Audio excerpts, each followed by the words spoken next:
Well, we go ahead and get going here this morning. 9 a.m. on a Friday in D.C., pretty good crowd. I think that shows the importance of the issue. We have a lot of meetings here at the Chamber. We had one on the Employee Benefits Committee just yesterday, but the day before that we had a healthcare summit last Thursday. We had one on opiate abuse in the workplace. And of course, these are the Chamber, so they're all great meetings. But they're not always good news. The one certainly on opiate abuse was an incredible challenge. Great, everybody stepping up to the plate. Expect an announcement out of the president next week. But the threads on that issue are just enormous, and you have to walk out of there thinking, my God, are we really going to be able to deal with this? Obviously, in a very much different way, the healthcare summit was interesting in the way many employers are stepping up to the plate in areas of uncertainty. But frankly, when you talk about the Hill and the inability of the Congress to address a lot of important healthcare issues, that was a little depressing too. But I think today is not going to be depressing, which is why I mentioned that. This is a forum that we put together to talk about how well, frankly, and Elise assured me this is what's going to come out of this, defined contribution and defined benefit system is working. Why are we doing this? Because we know that on Capitol Hill that these are the tax preferential treatment of these plans may be looked at as part of the tax debate on the Hill. And I think it's time that the employer community steps up to the plate and talks about what a great story we have in terms of the voluntary retirement system. And part of that is a great book you have in the back there if you haven't picked it up yet. Saving for the Future, Profiles of Current Business Practices. We built this based on something we did in the disability area, and we're going to do it in the human trafficking area also. But basically, it's a nice story about how companies are stepping up to the plate and the great things they're doing for their employees, and we're going to build on that. Now, look, we've got three great panels here today, so I'm not going to take a lot of time, and we'll get to it. The first panel will discuss the importance of tax incentives to employers in designing and maintaining retirement benefits. Next, we'll have a panel that will discuss the data surrounding retirement tax incentives and possible changes in tax reform. And finally, we're going to close out with a congressional panel to discuss retirement issues during comprehensive tax reform. I'm sure Ossification will be part of that, although we kind of beat that to death yesterday, I thought. But we'll revisit the issue. And so, look, I think this is going to be a great morning. I think it's going to be a great story to tell on what the employer community is doing in this area and stepping up to the plate. And let's not throw the baby out with the bathwater when we talk about making changes in the current system. With that, I'm going to turn it over to Leah Wong, who heads up retirement policy issues here at the Chamber, and our first mini panel.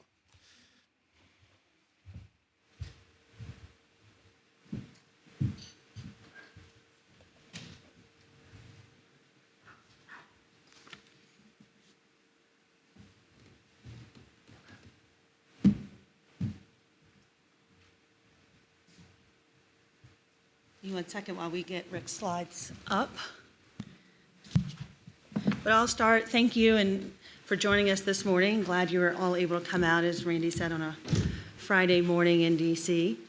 I want to echo Randy's thoughts and comments on our publication today. Part of the event today is to roll out our Saving for the Future Profiles of Current Business Practices. And there are three reasons that we think this is important for tax reform. One is that it shows the breadth of employers that are offering retirement benefits. We have a profile from a company that has 25 employees and a profile from a company that has over 300,000 employees. So really the size, as we all know, of employers it ranges in all size of employers. Also, we have employers that represent all different types of industries, from hospitality to technology, manufacturing, et cetera. So employers are stepping up to the plate, not just in certain industries and not just in certain sizes, but across the scope. Second, it's important to show the diversity of benefits. There are profiles of companies that offer defined benefit plans, profit sharing, ESOPs, 401ks, and even when we talk about 401ks, which is most people are familiar with and the most common, even within that, there's a variety of investment offerings, financial education, and employer matches. So it's important to show that even though we support simplification, simplification does not mean that one size fits all. And we want to maintain the choices and diversity that we have in the current employer-provided system. And finally, and most important, and this is what Randy talked about, it's a brag sheet. Employers are offering these benefits voluntarily. They are contributing substantially to the retirement security of Americans. And instead of being congratulated and thanked for it, they're faced with audits and legislation and litigation risk. So we want this book to say, look, these are representative of what companies are doing across the country, and voluntarily employers are stepping up and contributing to America's retirement security. So I am very excited to be joined by Rick Jones, who is the senior partner in the national retirement practices at Aon Hewitt. And Aon Hewitt is one of the employers featured in the publication, so thank you for that. But they have a distinct position of not only providing benefits for their own employees, but also in consulting with other employers who want to provide benefits for their employees. So with Rick today, we get to talk about both sides of that coin. So let's start with the benefits that Aon provides for its employees. Sure. Whoops. How do I go back? There, red Yeah. arrow. There we go. Okay. And before Rick starts, we do want this to be a conversation, so if you have questions as he's going through the presentation, I'll be asking questions, but feel free to ask questions as well. Sure. So a little bit of background on Aon. For those of you not familiar, we are a global firm really focusing on risk issues, commercial risk, reinsurance risk, retirement issues, as well as healthcare and talent and analytics.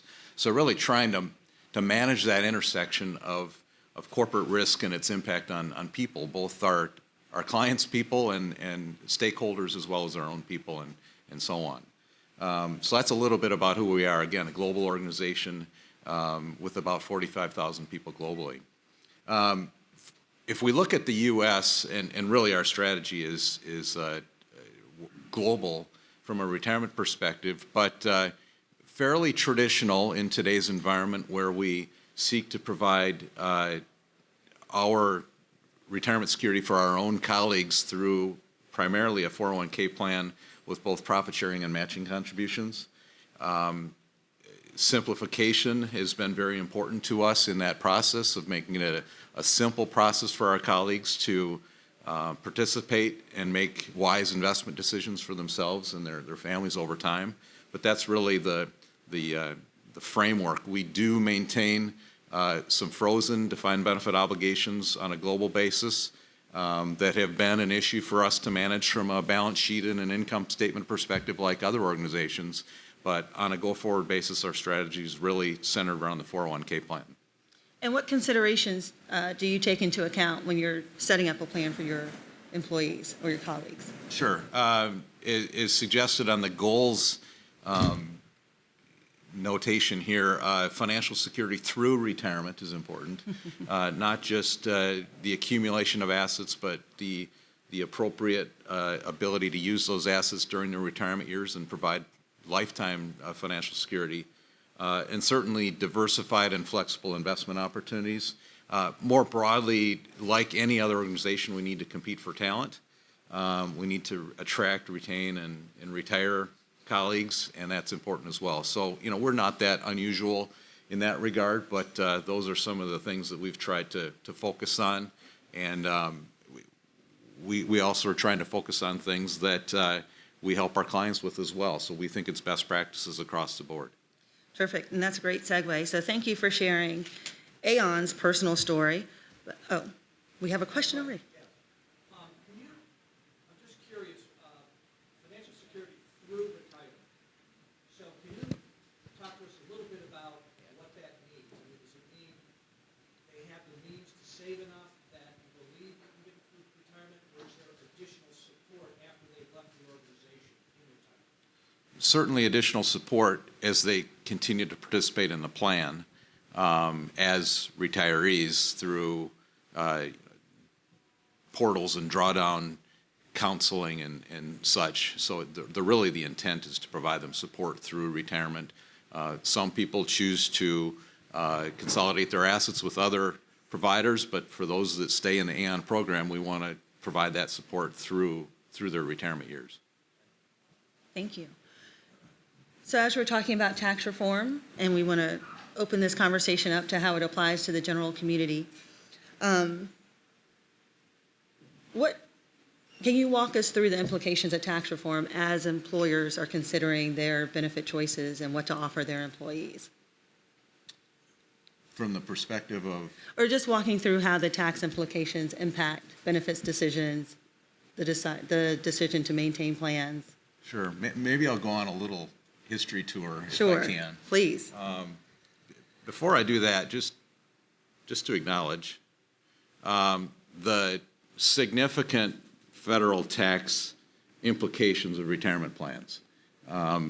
We've graphed here the relative importance of the tax subsidies or expenditures, as you might call them, for health care being over $1 trillion over a 5-year period on a scored basis. And you can see where retirement plans ranks. The total there is $882 billion, so very material dollars. So we're talking about real issues here, and that's why we're here. But just to say it, it's a very real issue. But I guess I'll enter the conversation in terms of responding to your question, Aaliyah, with some history here. And Georgetown issued a really good paper that we relied on extensively in pulling this timeline together in terms of the history of tax-qualified retirement plans in the U.S. And when you piece it all together, I think the punchline is that employers and their people have very much relied on the tax incentives that have been put in place in the decisions to make retirement plans available to their people. So let's go back to roughly 1900.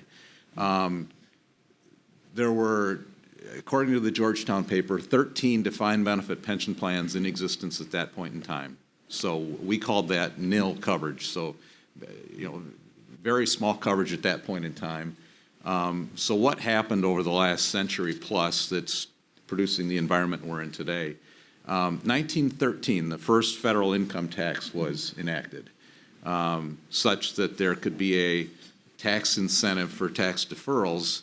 In 1914, there was no guidance on the treatment of benefits and deferred income in that, but in 1914, the IRS said, yes, that is a tax-deductible expense, and businesses can deduct the expense of offering tax-deferred incomes through pension plans to their people. So what happened? Between 1900 and 1919, we saw defined benefit plan coverage grow from basically nothing, for the most part, to about 15% of the private sector. So pretty decent growth, largely because of the changes in the tax code. Then we entered the World War II era.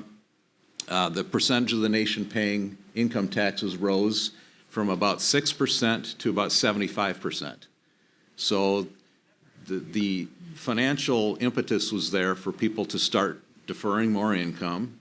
Add to that, in 1942, there was a freeze on wages to try to hold off inflationary pressures due to the war. But in 1943, the IRS came through and said that fringe benefits are not covered by that wage freeze. So you've got another reason for the growth of deferred income and the ability to add more to the table without running afoul of the requirements to freeze wages. So by 1940, the 15% again was fairly stable, but by 1950, we saw about 25% of the private sector offering defined benefit pension plans. March along, continued growth. In 1974, ERISA was enacted. And as you probably recall, it introduced funding requirements, it introduced vesting requirements and many other requirements, which, in my opinion, was the start of the decline. I mean, it didn't happen immediately, but it was the era of increased regulation and increased scrutiny around defined benefit pension plans that I think resulted in that plateau of defined benefit coverage at the 45 or 46% level in the 70s and 80s. Other noteworthy things happened, like the introduction of 401k plans in 1978. So suddenly, corporate America had another option at its disposal in our voluntary retirement system, and that created another opportunity for retirement income in lieu of the traditional defined benefit plan. Other things happened, like in 1993, the OBRA law drastically decreased the compensation limits that tax-qualified retirement plans could use from $235,000 down to $150,000 at the time.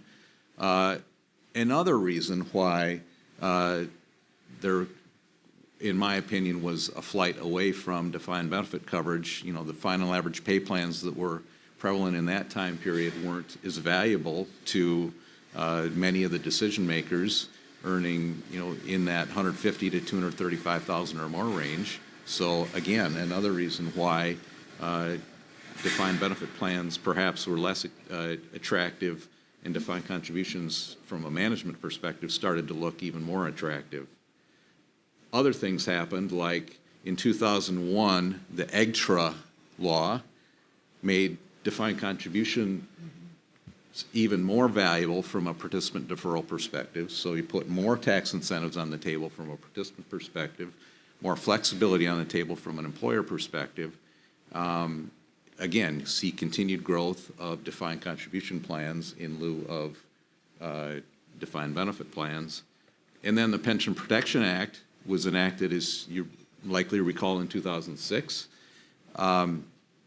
Again, similar story, more requirements for defined benefit plans, really tightening up the funding requirements, tightening up regulation and other factors. At the same time, some of the EGTRA and other loosening, if you will, of defined contribution plans were made permanent. Mm-hmm. And again, another reason why we've seen the further evolution from defined benefit plans to defined contribution plans. I haven't mentioned the whole notion of risk, that the financial risk and the balance sheet risk of defined benefit plans is also a very serious consideration. So I'm not looking to discount the value and importance of that in corporate decision making, but purely from a tax incentive standpoint,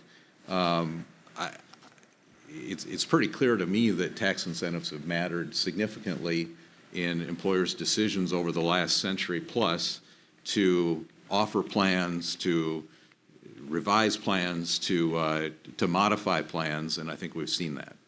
And I love this timeline because it gives, in a snapshot, the impact that the tax incentives have had. And having worked on the Pension Protection Act, trying to tell Congress that there was going to be an impact, I wish I'd had this chart, because I think it really does show that when you have these rules, there is an impact. It may not be the next year or in 6 months, but you do see it within those chunks of time. So I think this is a great slide.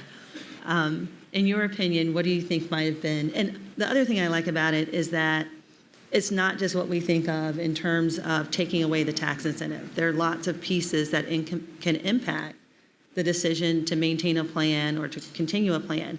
So I'm just going to ask your opinion. What do you think might be the biggest factor in terms of this timeline? Maybe it's having a tax system at all. I think if you look at the more recent history and the issues we're dealing with right now, it's the establishment of the 401k plans and then the enhancements over time, over the last 30 or 40 years, to those in lieu of enhancements to the defined benefit system, and the opportunity to do more in the defined benefit system. Defined contribution has fairly consistently been made more attractive from a deferral opportunity perspective, and that's been the opposite, in my opinion, in defined benefit. Well, I think that's a good segue to talk about the transition from DB to DC and how that has occurred over time, and I know you have some information for us on that. Sure. One other point on this timeline, as I mentioned, we relied on the Georgetown paper, which is a pretty quick read, and it's on the footnote here, and if you'd like a link to it, I can certainly get you a link to it. if we did some estimating of that defined benefit coverage figure at the bottom based on today's environment, and we'd come up with 10% plus or minus. Okay. We didn't have access to the identical data, but we'd put it at roughly the 10% mark. Okay. But to respond to your question, Aaliyah, Ann Hewitt manages and maintains a database of about 1,200 employers nationally, and we maintain the benefit provisions that they offer to their employees so that we can respond to requests for survey information when we do analytics on it to compare the value of one benefit program to another. So there's about 1,200 employers in this database, principally medium and larger size employers to frame that. Within that, again, we talked about this a page ago, but the shift from defined benefit pension plans to defined contribution plans over the last decade, or really 2 decades, is shown on this slide. Back in 1996, of our database participants, 79% were offering both defined benefit and defined contribution benefits. You can see that was down to 19% in 2017. Virtually all the employers in our database offer tax deferral opportunities through a 401k or a 403b type of structure for their participants and their employees.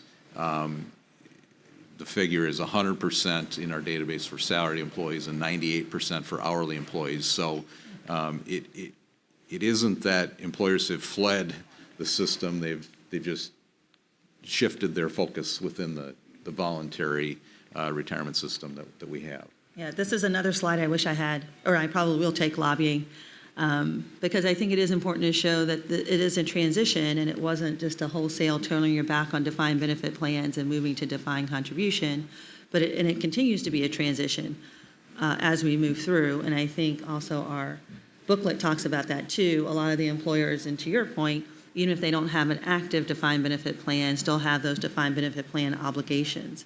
And so, tax incentives, when we talk about them, we can't just think about one type of plan, but really the impact on all different types of plans. Right. Mm-hmm. Can you wait for the microphone so that, thank you. On your slide, when you're showing the 19% for both DB and DCs in the last couple of years, are frozen DB plans counted in that 19%, or are they not being counted? Frozen plans are not in the 19%. So these are go-forward provisions for new hires. So the benefits that are offered. Similarly, if an organization has closed its pension plan to new entrants, again, this is the new entrant The profile. soft freeze isn't Yes. counted. Do you have any statistics on that 19% size of employer? I don't have it. We maintain that all within our database, so we could certainly get you the information on that. In general, it would be the larger organizations. About half of the 19% are cash balance pension plans, and there are still a number of significant organizations by employee count, size of employer, that do maintain cash balance plans. So I would venture to guess that the larger of the organizations are within that 19%, but that's all data we could mine from our database. My hunch has been that by far and large employers have either frozen their DBs, certainly aren't starting them, and the only folks that are starting them are the under 500 participant plans. Not sure if that's true, it's just a hunch. Any comment? We don't see many new plans, defined benefit plans, being established. I actually had a client establish one, which was more related to non-discrimination testing than it was HR strategy, frankly. I would venture to guess that the bulk of the plans that are being established would be the very small end of the spectrum with physician practices and law practices and that type of profile. We have seen some, again, very material employers in material industries maintain their commitment to defined benefit plans, specifically pharmaceuticals, utilities, some banking and finance, and otherwise. Thank you.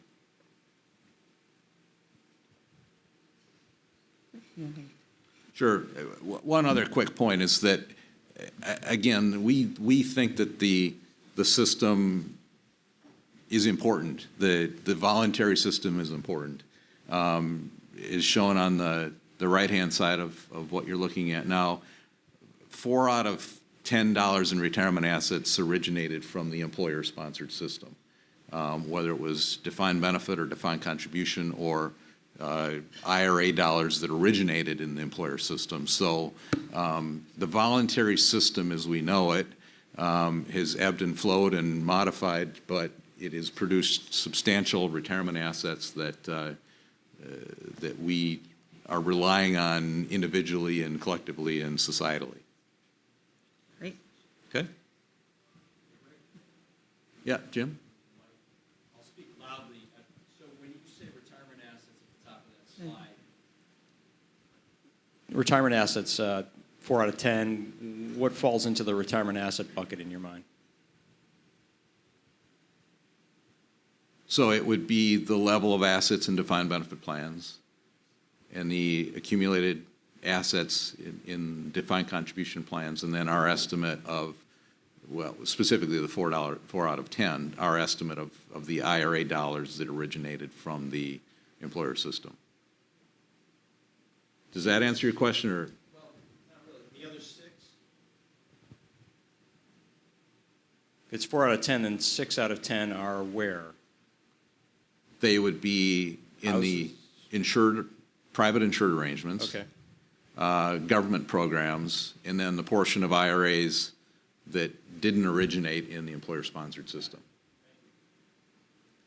Yeah, I think that's a good point because I actually thought 4 out of 10 was low, but you're not including government plans in that. Right. So that takes out a pretty big portion, I think. So, I mean, I'm an actuary, so of course I'm going to dive into the numbers, but the 4 out of the 10 is the 11% in the DB and the 19% in DC, and then a third of the 27% in IRAs, the third that is estimated to originate from the employer system. Okay. So the other line items are the other 6 out of 10. Great. I think you have additional information on the impact on participants and the transition that way. Yes. Every 3 years, Aon does a study that we call the Real Deal study, where we look at real employee data and their own savings behaviors to estimate how, not just hypothetical case study sample employees are faring, but the real population. So this last round of our 3-year cycle was released in 2015 and looked at about 2.1 million employees representing 77 large employers. So on the left-hand side of the screen, we show how this group of participants appears to be prepared for retirement as they maintain their current level of savings and project that into the future, assuming retirement at age 65.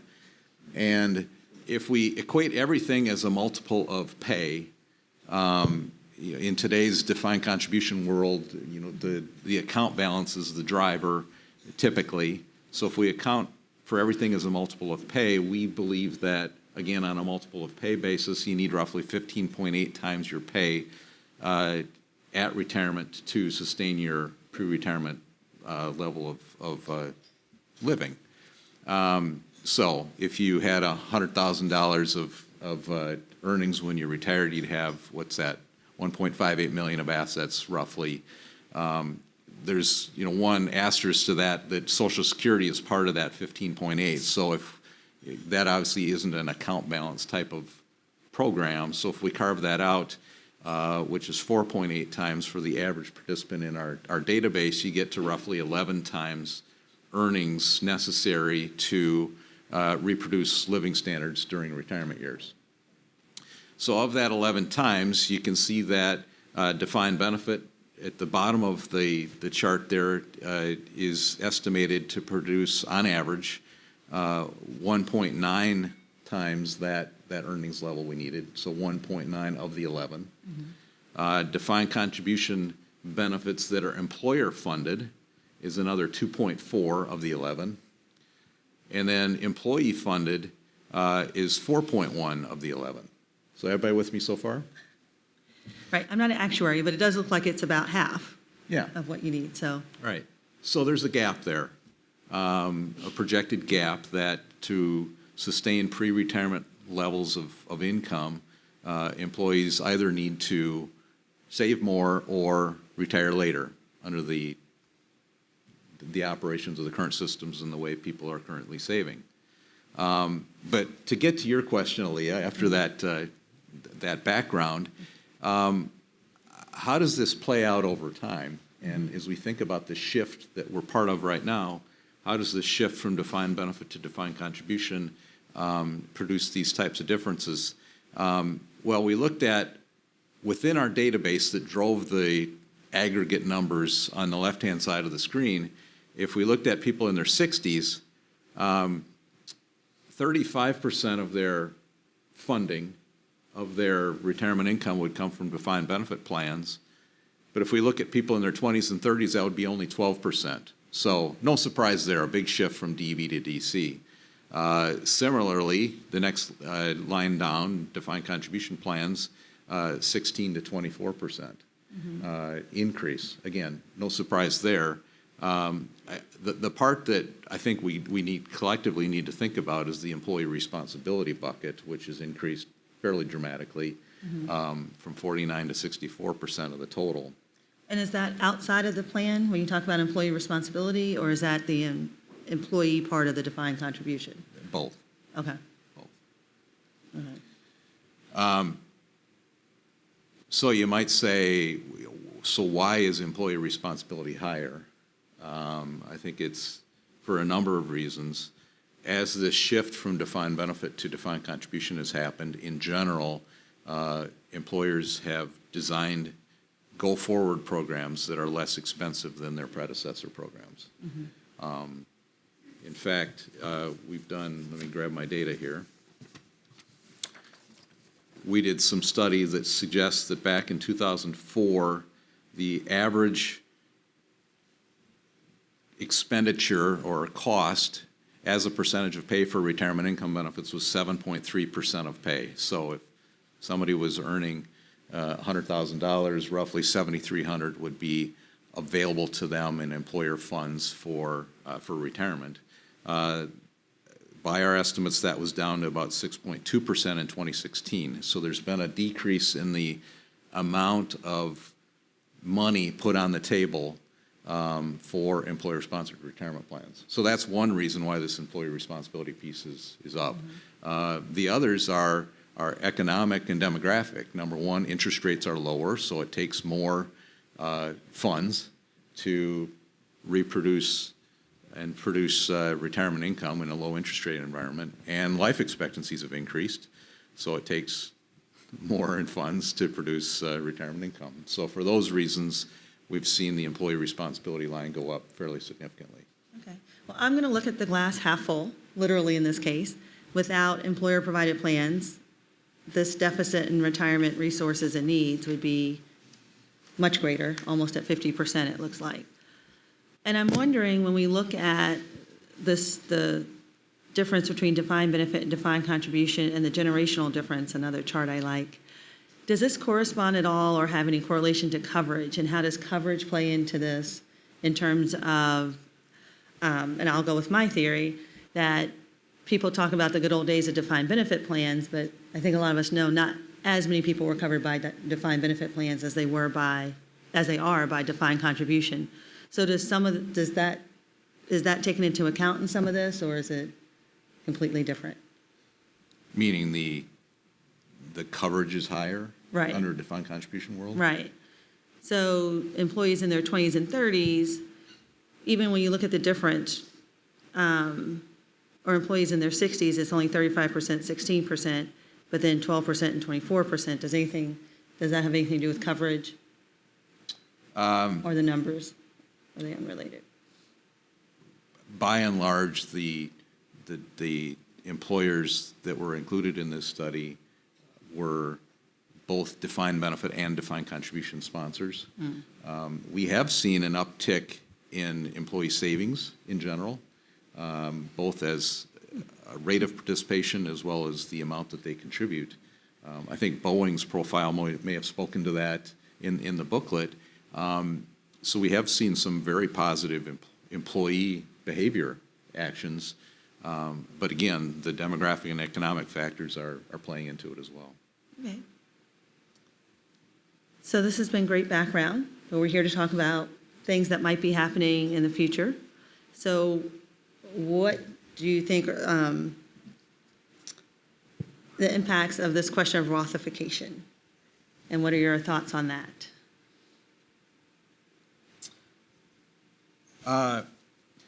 This will be interesting and could be interesting, I should say more accurately. If we look at Rothification, the notion of shifting more or requiring more in employee dollars to be Roth or after-tax contributions that would be taxed when they go into the accounts in 401k plans and not be taxed later on. How do we look at that in balance? So glass half full, if we look at it from the positives perspective, inertia could be our friend with Rothification. Let's take somebody that's contributing $5,000 to their 401k plan right now. In today's environment, it's typically pre-tax. Those employees, by and large, are choosing to defer those $5,000 in my example on a pre-tax basis. That $5,000 account would grow in their 401k plan and then ultimately be taxed at retirement.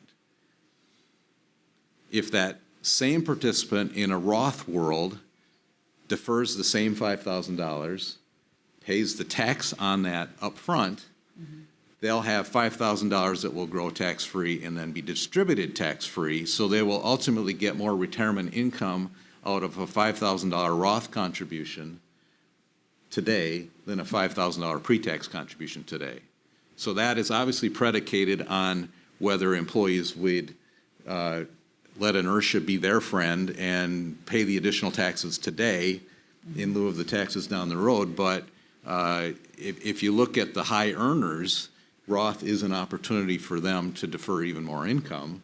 I'm not sure we should develop our tax policy around them, but inertia could be our friend as it relates to the Rothification.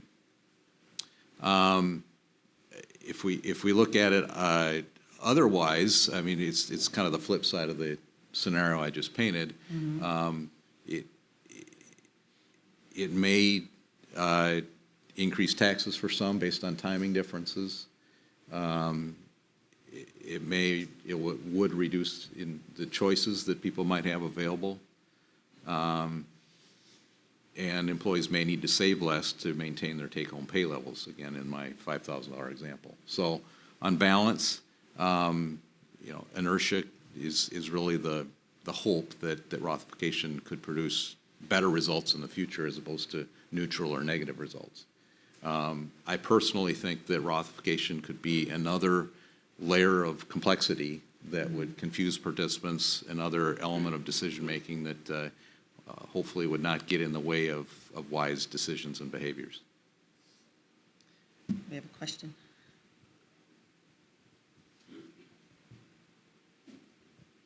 Couple of questions on Rothification. I know, well, one statement, I set up a Roth probably in 1999. Thought, wait 10 years because I will be able to take it out and it will grow and I'll have some tax-free income. The problem was 1999, the market crashed. and I don't think I broke even for another 15 years. That aside, is it not true that Congress can change a law anytime they choose into a new Congress? And if we were to say that Roth contributions are distributed tax-free, could another Congress change that to say, well, let's take that back. We're going to tax it at 10% or 15% because we need the money. Could that happen? I'm actually going to add on to your question before Rick adds, and I think your bottom stat there, that 12% of employees save when Roth is available, but 66% of employers offer the Roth accounts. So I think there's a behavioral element that Sam is asking about, and one of it is people are afraid that the tax effects could change later, but also what other behavioral elements might be part of the consideration. And in your opinion, we do have a panel coming up next that has research data, but in your opinion and what you see, what do you think could be some of the impacts of the behavioral aspects of Rothification? Right. Some of you in the room probably have better insights than me in terms of what Congress would or could do going forward. I'm sure anything could happen, and could there be some kind of a excise tax, so to speak, placed on those? I don't see why not. Mm-hmm. I would personally not favor that, and I don't think anybody in the room would. But I'd say anything can happen. In terms of what could happen at a participant level, I stated earlier, I just think that Rothification could offer another layer of complexity that would stymie savings decisions, and we don't need any more impediments. We're trying to simplify the employer-provided system so that people can make wise decisions, or wise decisions are made for them on an automated basis, and the uptake of things like auto enrollment and auto escalation. Again, I would hate for Rothification to stand in the way of simplicity and perceived simplicity on the part of participants. Question?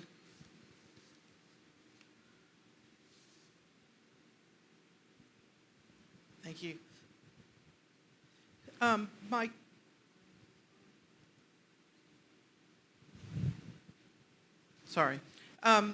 My question is, when you're looking at employer plans, usually employers have some sort of an incentive for employees who are sticking around for some period of time. Even though they may offer a plan initially, you don't get the employer contribution until perhaps a little later in an employee's work. As more and more employees move from company to company, particularly when you look at statistics for millennials moving around, where each company offers, has a relationship with a different financial company, different contributions, different plans. How do you see those numbers evolving then in terms of the employer type plans versus the employee responsibility percentages? In general, over time, we've seen much more of a leveling of the employer commitment across somebody's career.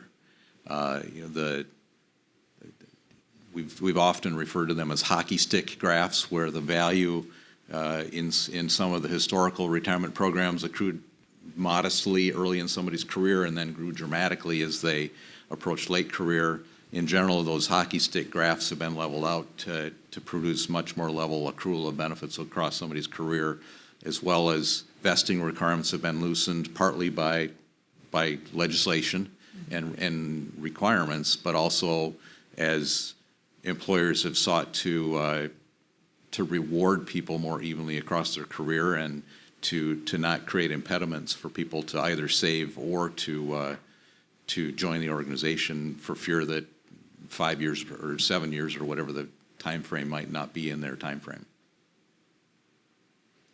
Great. We're getting almost to the end of our time, so I'm going to let you go through your last couple of slides, and I think it's a good segue into, again, the tax impact on benefits and what we've seen. Sure.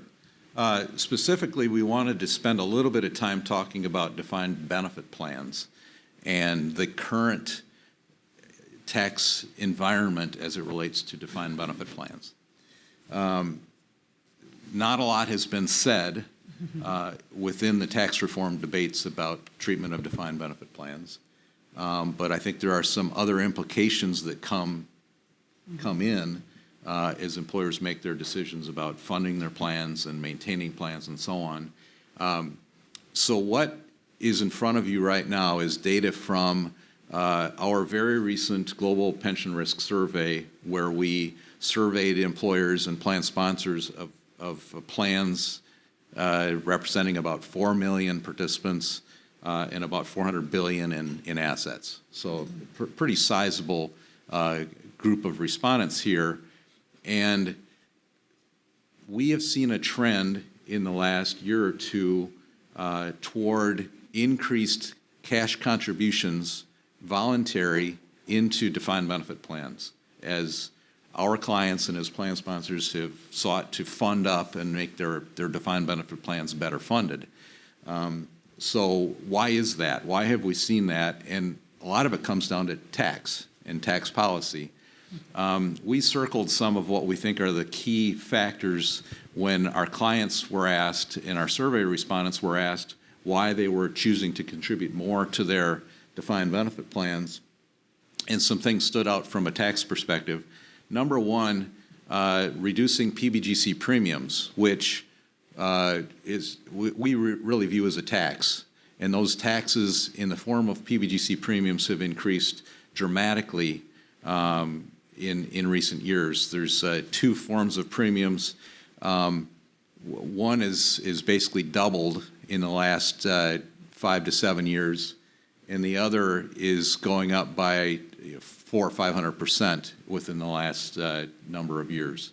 So those are changing dramatically, and that increased premium, or tax if you call it that, is driving many employers' decisions to fund up their plans and to frankly take other actions to reduce their pension footprint as it relates to this premium and other factors. So as Congress has in part balanced the budget based on these PBGC premium increases over the last number of years, we've seen some participant actions around that, and it's a use of corporate cash, basically, to avoid that tax. Another factor that we've seen is accelerating tax deductions. And that, in part, is based on tax policy, but also as we think about tax reform and the prospects for the corporate tax rate decreasing from, say, 35% down to 20% or whatever the number is, there is arguably more value in a pension contribution made today with a 35% tax rate than a pension contribution made a year or two from now if we presume tax reform happens and the corporate tax rate goes down. So our clients, and we're helping a lot of clients through this analysis, are looking at ways to accelerate cash contributions to maximize the value of that tax deduction. The other thing that we're seeing, which is partly tax policy and partly economic conditions, is taking advantage of the low cost of debt to finance those contributions. So we've seen organizations publicly disclose their use of the debt markets to fund their pension plans. Organizations like Verizon and DuPont and Xerox have been active in those environments. So all of that is somewhat predicated on this use of the low cost of debt.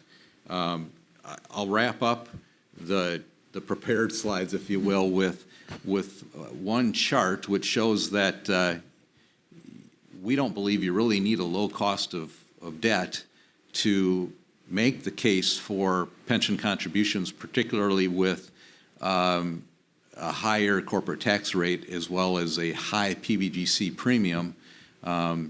So what this chart shows is break-even borrowing costs to make the finances work, if you will, between the trade-off between going into the debt markets and borrowing and avoiding this PBGC premium that I talked about earlier, or not contributing to the plan. And we can see that the break-even borrowing costs are pretty high.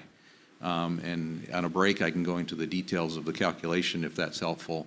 But the break-even borrowing costs are pretty high, which is why many of our clients are concluding it's worthwhile to take corporate action in debt markets or using other sources of cash to fund their pension plans. And that, again, is predicated on tax policy. Some might view that as a good benefit, meaning retirement plans, pension plans become better funded, but it's predicated on tax policy, and our clients are making those decisions to fund their plans as opposed to invest in other parts of the business. I think this is a great job of showing how other pieces of tax reform and tax implications impact benefits, and especially in the defined benefit space. And particularly shows how employers think about these tax implications. So I do want to go back a little bit and talk about maybe the employer and the employee and their interaction together. As you know, and I hear from my members, employers spend a lot of time educating their participants about their benefit plans. And so we look at tax reform and the impact it could have. I mean, Rothification is obviously the biggest one we're looking at, but I think, as you show in a lot of this, there could be differences that employers have to make to their plans or choose to make based on tax reform. And so how does this impact the educational effort? Obviously, different education will have to go into it, but also do you think that can have a negative impact on employers? And you touched on this with the complexity about Roth, maybe deciding that they don't want to engage in the additional complexity, greater expense for employers, greater complexity for participants. Right.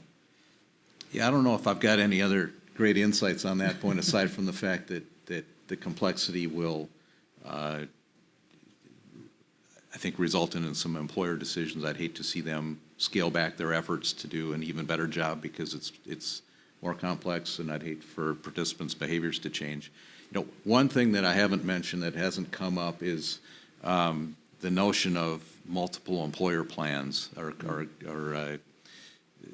plans that a group of employers could choose to participate in. There has been some talk as to whether that could or should be part of tax reform legislation as a way to entice participation in a efficient and effective retirement system for small employers in particular, and we even think for large employers it could benefit in terms of producing more efficiency and effectiveness, and really counteract some of that complexity that we talked about earlier. But you know, one thing that I would mention is as we look at those structures and the multiple employer plans, or MEPs as we call them, I think that could very well be a very viable part of tax reform and a very important part of increasing the base and coverage. Right. And I think that's a good point that obviously we're talking about, and we've spent a lot of time talking about the negative implications, but if we have a chance to make some positive strides in this, this could be an opportunity for us in some sense in making positive changes in tax reform. We are about at the end of our time. I want to open it up to the audience to see if there are any final questions. All right. Then before Rick leaves, I'm just going to ask, do you have any opinions or thoughts? And, you know, all of us, you've given us a lot of information on how tax reform impacts different parts of the thinking of maintaining and implementing benefit plans. So how do we stay on top of all this? How do we think about it going forward? That's a great question. I'd say from a defined benefit perspective, PBGC premiums are important. And our clients, and I've been in many of these conversations, they react so strongly to the recent PBGC premium increases and the perspective that premiums have been increased largely to, in part, balance the federal budget. So I think we need to guard against further changes to the PBGC system. I don't know if it's out of the realm of reasonableness that the premiums could go down. But I think that's one thing defined benefit sponsors have reacted so strongly to is these PBGC premiums. I think that funding flexibility within reason continues to be important in the defined benefit system, and we've been offered that through recent rounds of legislation, and I think that's important. If we look at defined contribution plans, simplicity is critical. And again, I think, to your point, Aaliyah, the opportunity to come out of this with a stronger retirement system, whether it's the ability to cover more participants and people through a multiple employer system that's attractive to employers of all sizes, will be critical. So I'd say those are some of my suggestions for what we collectively focus on. Perfect. Well, I want to thank you for joining me and ask all of you to join me in thanking Rick. We are now going to have a short break, and I ask that you come back at 10:15 for our next panel. Thank you.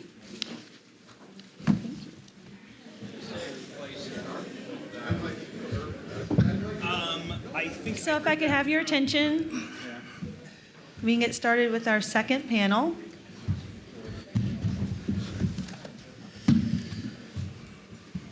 So, particularly in DC, we like to talk about our opinions and our thoughts, but we thought it was important to have, as part of this discussion, actual data.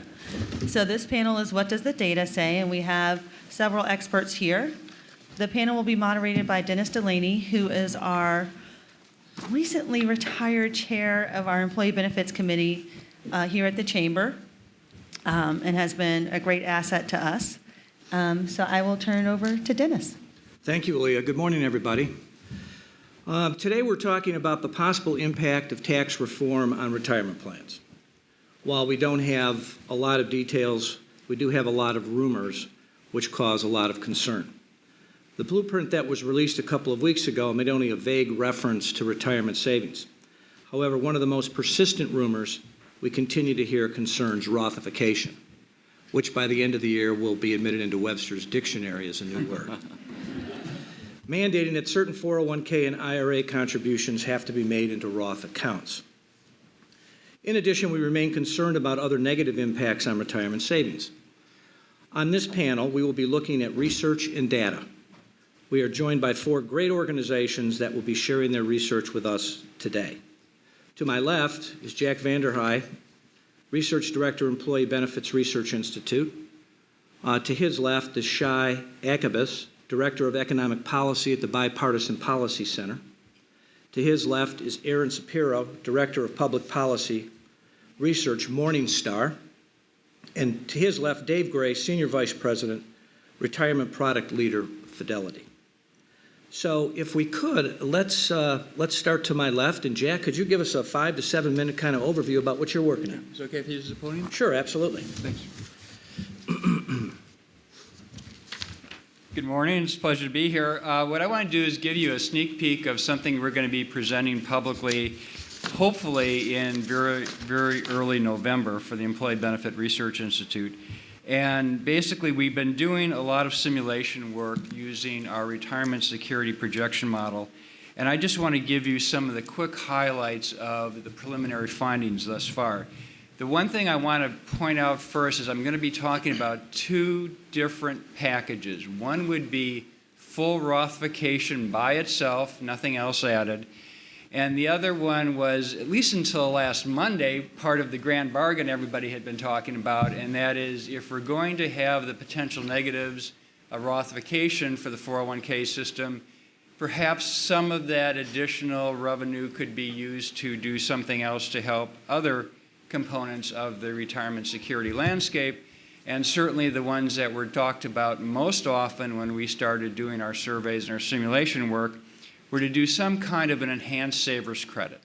And specifically what we modeled was what would happen if the savers credit would go all the way up to 50%, 10 and 20% credits, and the amounts would be increased for single people, $4,000 index inflation adjusted, and then $8,000 for married couples. The AGI thresholds that we ran for what I'm about to go over with you today can certainly be modified. We were very flexible in the way we did the surveys, but just so you understand, we're looking at AGI thresholds For a married filing jointly of 75 to 95,000, in essence, any couple with AGI of less than 75 would be eligible for the full credit, proportionally phased out to 0 at 95. And for example, for singles, it would be 37.5 to 57.5. In addition to that, the other thing that we threw into the mix and as part of this quid pro quo was a 1/3 increase in both 402G and the catch-up limits. I want to point out a couple things very quickly before I get into any of the details. Like any simulation model, there are a lot of assumptions, and so we get a lot of results, and I want to make clear that many of the things that you'll be seeing when we release this in early November will have a fairly good range associated with them. So I just want to alert you to that and give you a little bit of a heads up. Most of what we focus on in terms of the assumptions are the changes in future employee contributions. And we'll go through, I'm sure, more detail during the Q&A, but we sent out a survey to 1,500 401k eligibles. 1,200 of them were participants and 300 of them weren't. And we asked them, we gave them very detailed information on how this Rothification proposal would affect them as far as what the additional taxes would be while they're making the contributions, as well as what the tax-free treatment would be at retirement. And basically asked them how they would respond to that, to both, again, the Roth by itself and the full package. We used the information that PSCA collected back in May on potential plan terminations. It seems to obviously affect primarily the smaller employers. And then a point that Rick Jones certainly was at least implicitly referring to that I think is extremely important is if you have an individual, and the vast majority of the individuals in our survey said they would keep their contributions the same. And when you start digging down into it, it's because they are maximizing the employer match. So you got a 50% match up to 6%. I'm putting in 6%, whether it's before tax, after tax, doesn't matter. That's my target. So obviously, if you Rothify and you're in anything other than a 0% tax bracket, there's going to be additional tax liability at the end of the year to deal with. How is that going to be financed? Well, certainly some employees might reduce their contributions to the extent that the overall out-of-pocket does not increase, reduced employee contribution plus the taxes on that at the end. But for those that don't, somehow you're going to have to account for the fact that it's either going to be reducing your consumption currently or somehow hitting the household balance sheet. So what we have done, because again, A, we don't know for sure, and B, we certainly think it's going to be a function of income, we have done certain sensitivity analysis in terms of how much of that additional tax liability gets paid out through reduced consumption each year, and how much of that will, in essence, be hitting the household balance sheet through reduction in non-qualified savings. So basically, we'll give you a couple of ranges here going forward, but that point that Rick had mentioned is very, very important.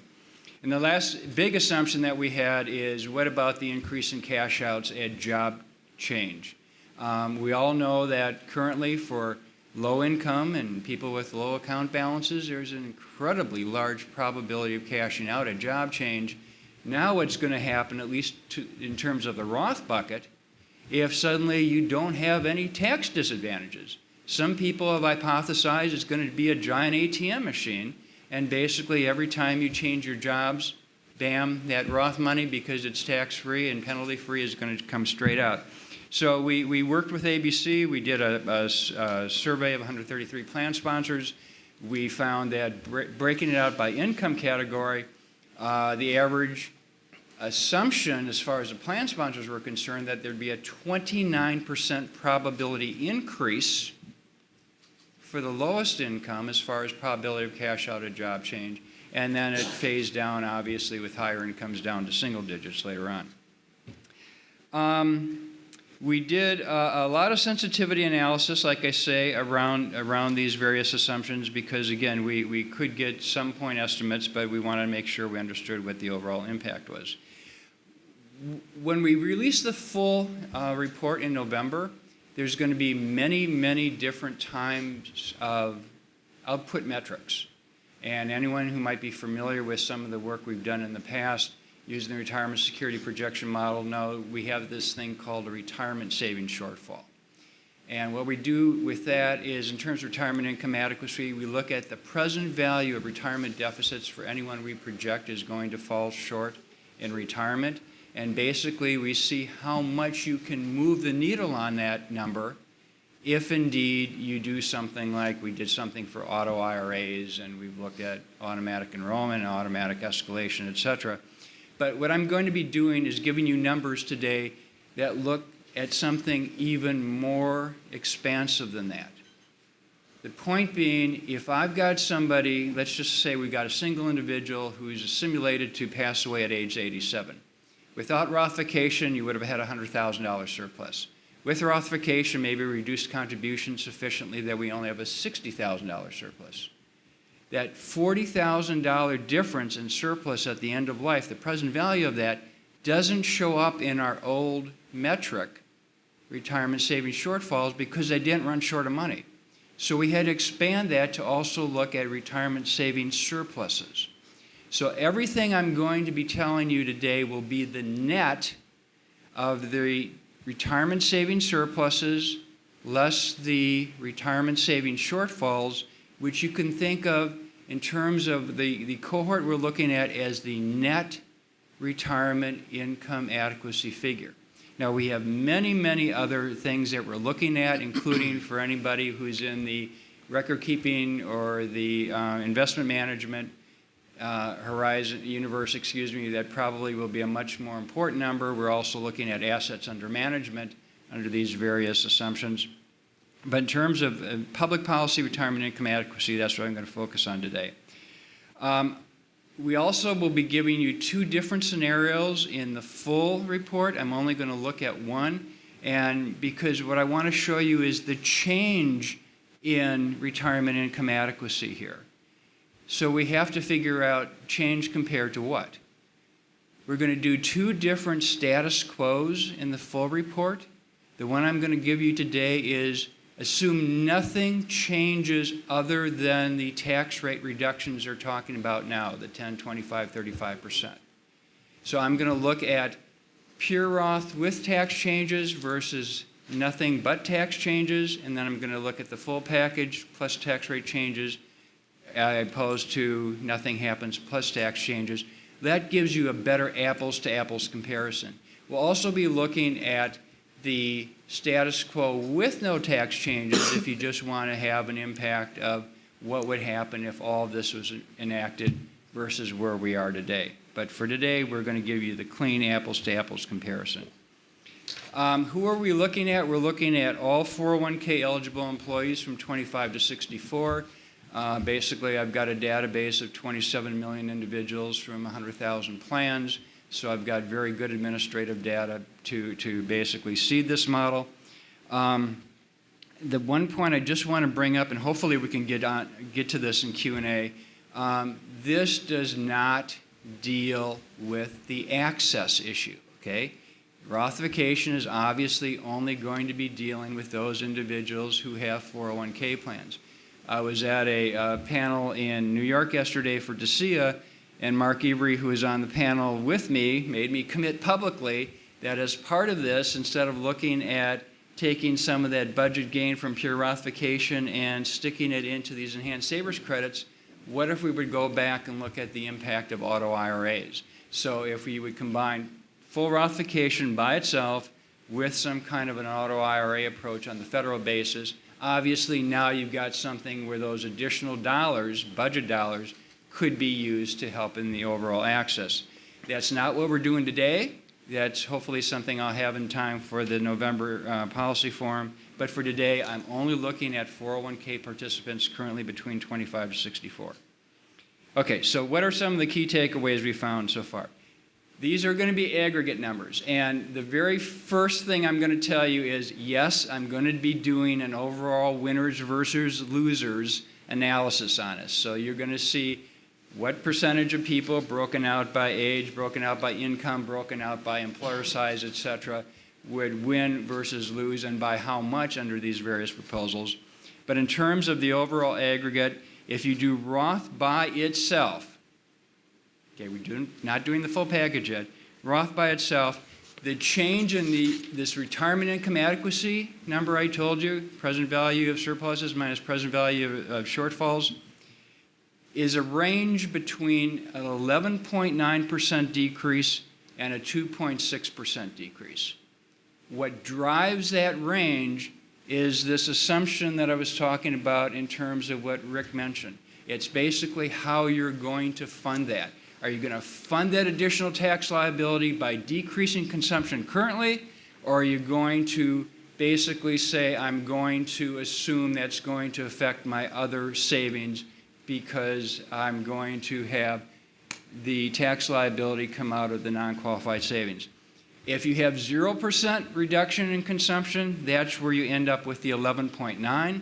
If you have 75% of the additional liability being financed through the consumption reduction, that's where you come up with the 2.6. So it's a pretty wide range, but they are negative, and basically that's where you end up with just the full Roth. If you look at the full package, so we got the full Roth, and on top of that, we add these enhanced savers credits plus a 1/3 increase in 402G and catch-up. Now the aggregate impact still has a range, but the bottom range, the lowest number, is now negative 3.4 instead of negative 11.9, and the upper range is now positive. We actually have an aggregate of an increase in retirement income adequacy of 7.5%. So the old range was a negative 11.9 to negative 2.6. Now it's negative 3.4 to positive 7.5.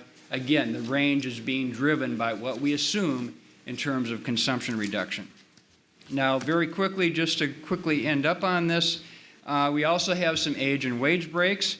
I'm not going to dig into the exact numbers, but as you might guess, the lower income individuals have much more negative impact on retirement income adequacy for full Roth than do the higher income. In fact, the higher income under full Roth, even assuming a 0% consumption reduction, end up with a positive number. And the reason for that is so many of the high income are basically taking advantage of the fact that they don't currently have access to Roth, and at least on the survey they say they're going to increase their contributions as a result. That's for the pure Roth. If you do the same thing for the full package, you basically get the same kind of situation, although now all of the income cohorts have a much better situation. In fact, some of them, especially the people who are getting the full impact of the enhanced savers credits, go from a negative to a positive. So there's going to be a very, very specific overall impacts in terms of how different income cohorts are going to fare under this particular approach. Let me just end very quickly then with what we're going to do for next steps. We've got an AUM model. That's one of the big things you're going to be presenting in our November policy forum. Like I say, as you would expect, there's going to be a bigger hit on assets under management than there is retirement income adequacy. Because it's one thing to have a situation where I only have 20% of the assets at retirement under Rothification that I would have had without Rothification, and say, well, that's okay, because I don't have to pay taxes on those.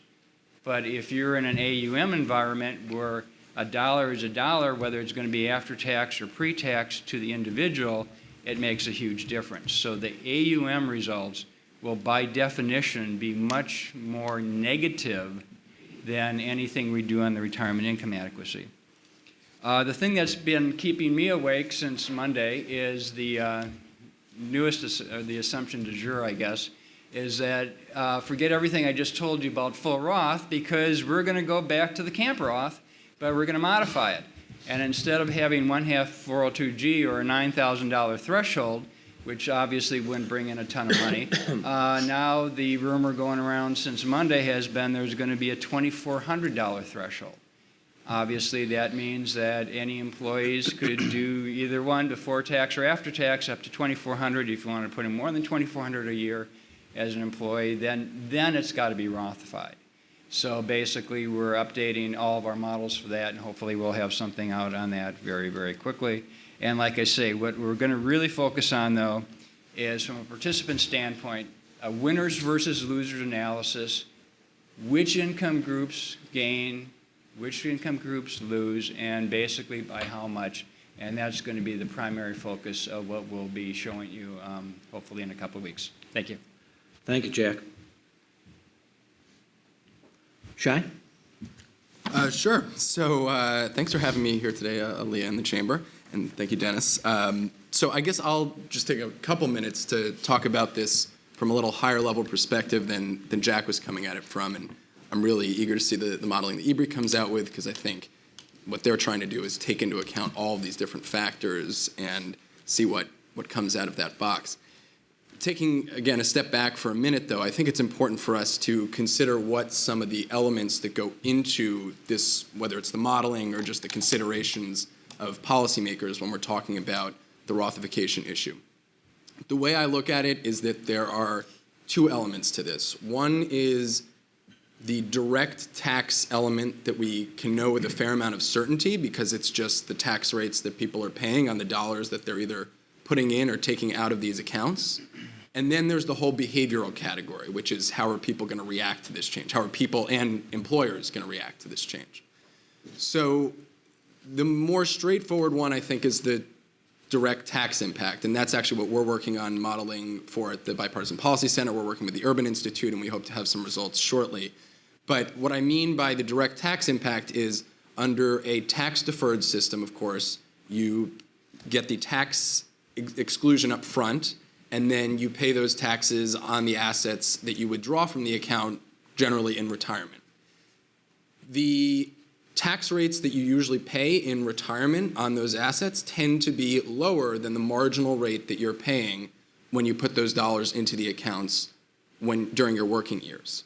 Roth switches that formula around. So instead of having the tax advantage when at the front, you get it at the back end, which means that you're actually paying those taxes at the beginning at potentially fairly high marginal tax rates for the upper middle income folks who sort of use these preferences the most. And then in retirement, you're getting the tax advantage, but the rates that you would be pulling those dollars out at tend to be lower.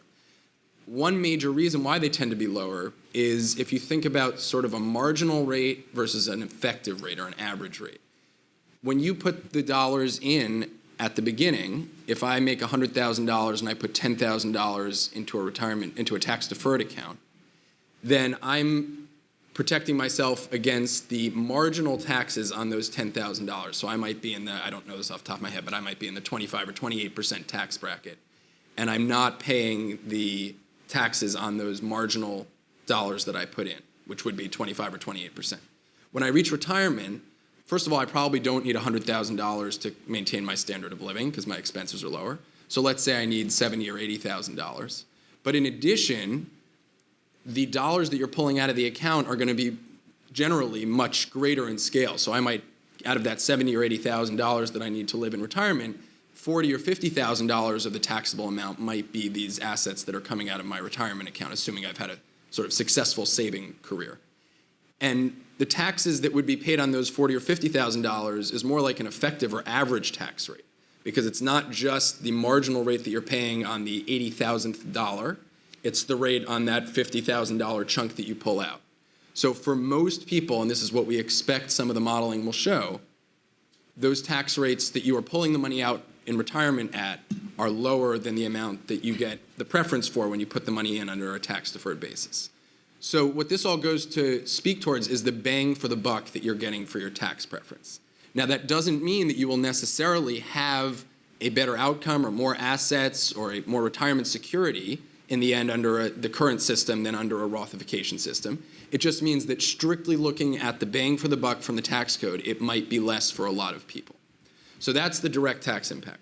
Then there's this whole category, and I know some of my colleagues are going to get into some of these pieces a little bit more, of the behavioral elements. And Jack is making a valiant effort in the modeling at EBRI to make their best estimations of what these are, but there's a lot more uncertainty there. Some of these Jack mentioned already, but I think the biggest one is probably the leakage component that we really don't know how would play out. First of all, not only is there the cash out element, but there's also the fact that when people roll these funds from employer plans into IRAs under a Roth system, the principal that was put in is basically available with no taxes or penalty whenever somebody wants to take it out if it's been in there for more than 5 years. And as Jack was alluding to, that means for some people it could just act as a piggy bank. I mean, if I've got $100,000 in an account and I get some expense, whether it's home related or vacation related or whatever it is that I want to pull the funds out for, there's really no barrier, either actual or mental, to me just going and accessing the funds. Whereas in the current system where people are primarily using tax-deferred accounts, there's both the tax that you're paying because you haven't paid taxes yet, and there's a 10% penalty on those funds.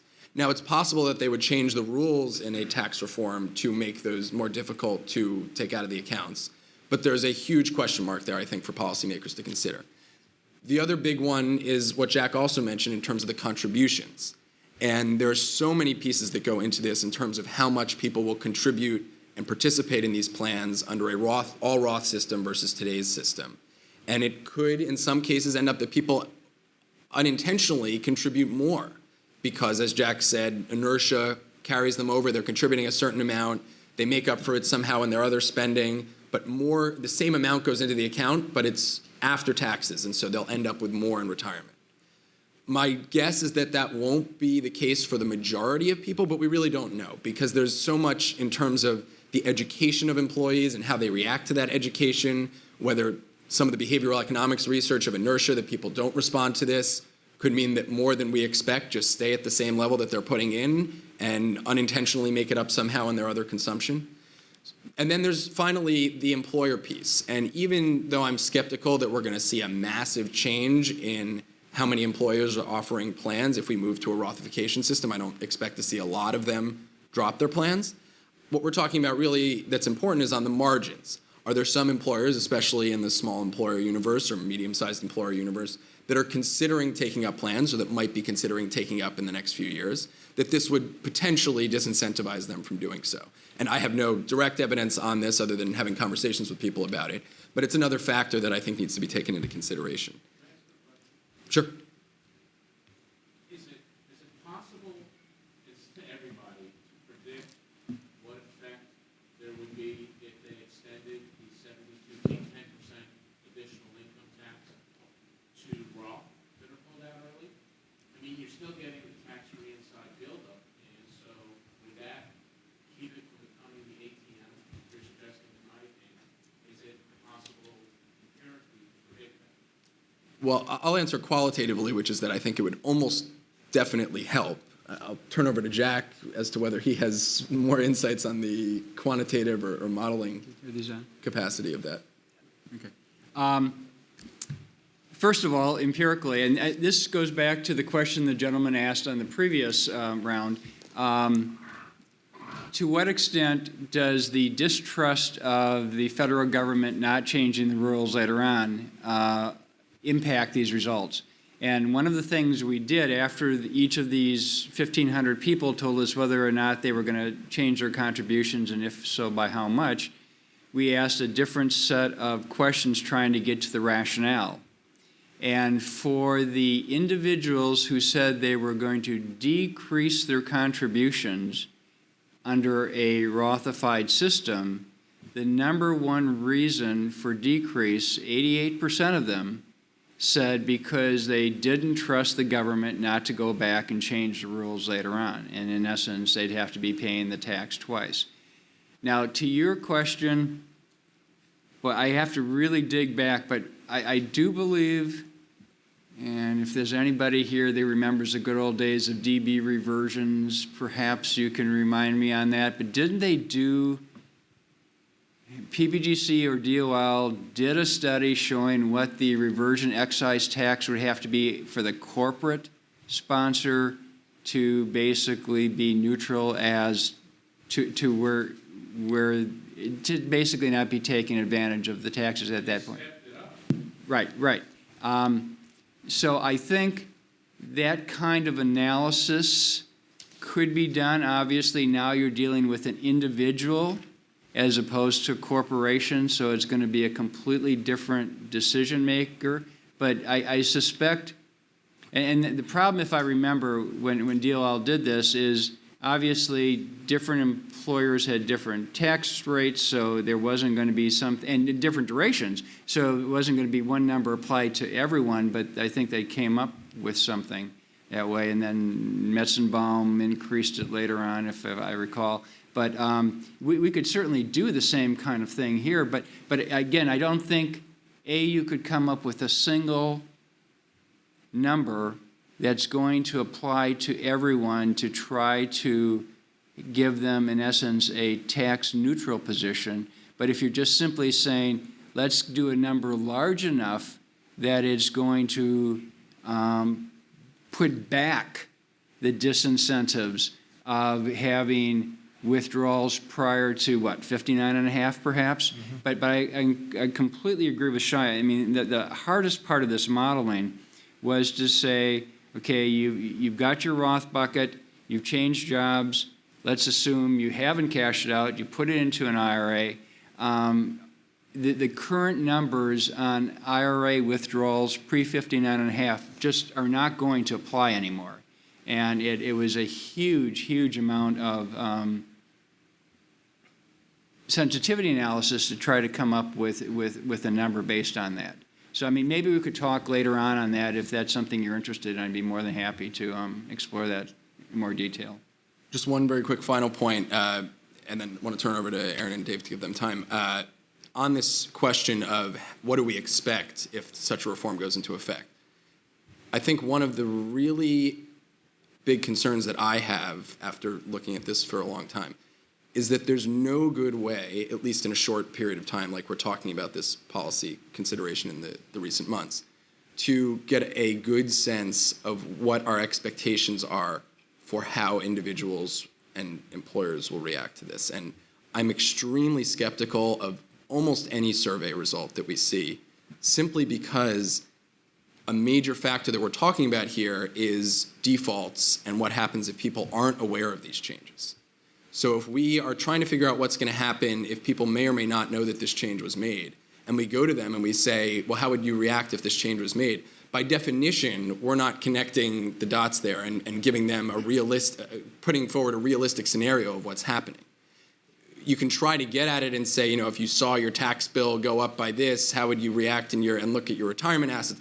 But a lot of this is going to depend on how it's communicated to employees from employers, and we really don't have a good sense of that because this is such a massive overhaul in terms of how the system's conducted today. So predicting any of this, although we do have, Jack has a lot of good data in terms of how the system is structured today and what certain pieces we might expect to materialize if we changed it to a Roth system. I think getting a really good pulse on what the behavior of individual savers and employers is going to be in the context of a much much bigger tax reform is almost impossible to figure out. Thank you, Shai. Aaron? Yeah, well, thanks so much for having me. I want to just amplify something Shai said, because I think it's really important. Right, your effective tax rate, just definitionally, assuming you have roughly the same income in retirement as you did during your working life, the effective rate has to be lower than the marginal rate in a progressive taxation system. And so that means that sort of all else equal, a shift to Roth is probably not going to be good for a lot of individual savers.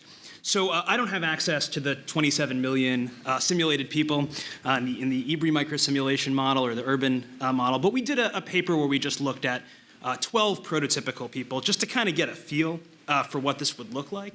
And it's definitely true that for a lot of people, it would appear, that a shift to Roth, because you're making that marginal effective trade-off, is not going to be very good. I mean, a simple example would be somebody makes $50,000 today. They're in the 25% bracket. It's nice. They get 25 cents on every dollar they contribute. They go to retirement. They've got 70% income replacement, so they're at $35,000. And let's say it's split evenly between Social Security and drawdown from their 401k. Well, their effective tax rate is 6% in retirement, right? So sort of giving them the Roth benefit, well, okay, you've saved them 6% in retirement. And then when you kind of fiddle around with this, what you see is this is obviated by having a strong traditional employer match, which we assume, of course, won't go to Roth, or having a bunch of traditional savings already. And then sort of interestingly, it really matters what you assume about inflation rates. Those were all real dollars because the way Social Security is taxed is not indexed to inflation, right? So you sort of have to account for that as well. So I just wanted to kind of amplify that message because I think it's important.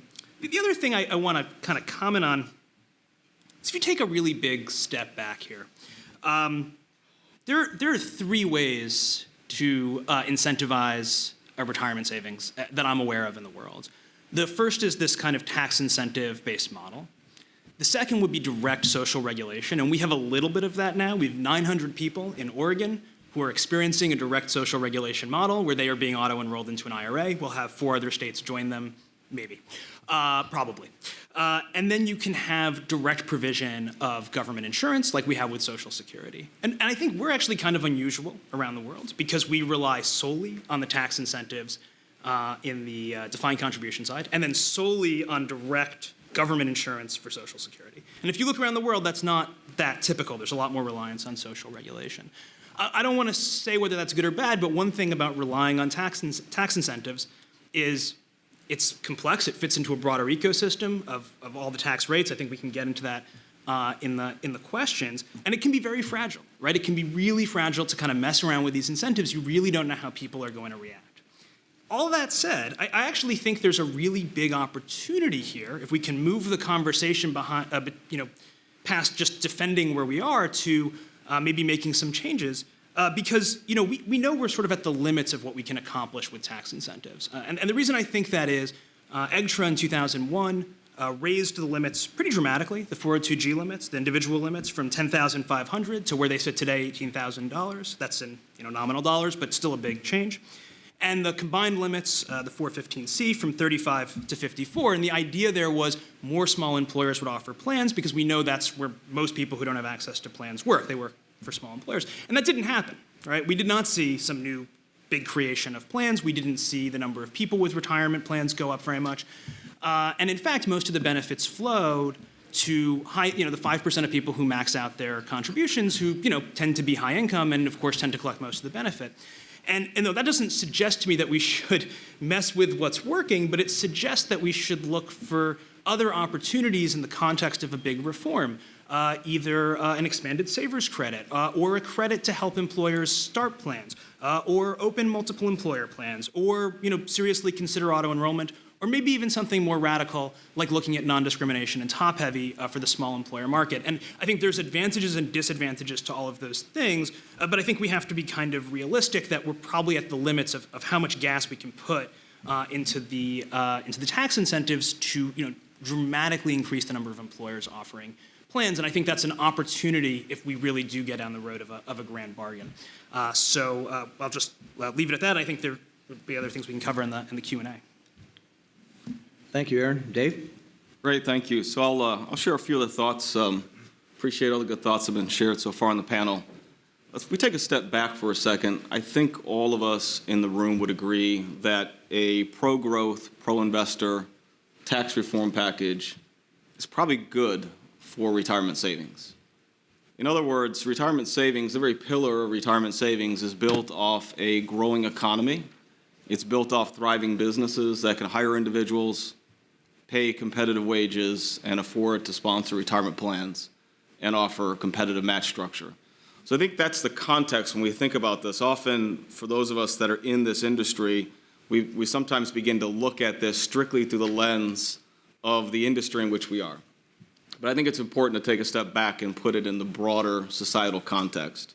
And we certainly are supportive of a pro-growth and pro-investor tax reform package. But we also understand this. We also understand that there is a need in that sort of package for some sort of pay-fors. That there has to be, there's an expectation that there will be certain revenue raisers. And so we understand as well that the retirement system is a system that has been looked at many times as a source for those pay-fors.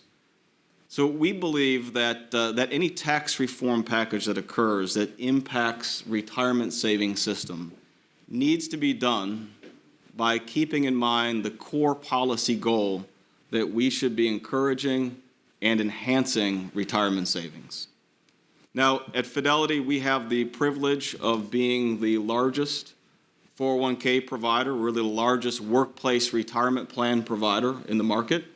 And based on that, we have the privilege of serving about 25 million Americans who are in about 20,000 different employers across 30,000 different plans with about 1.7, 1.8 trillion in retirement assets.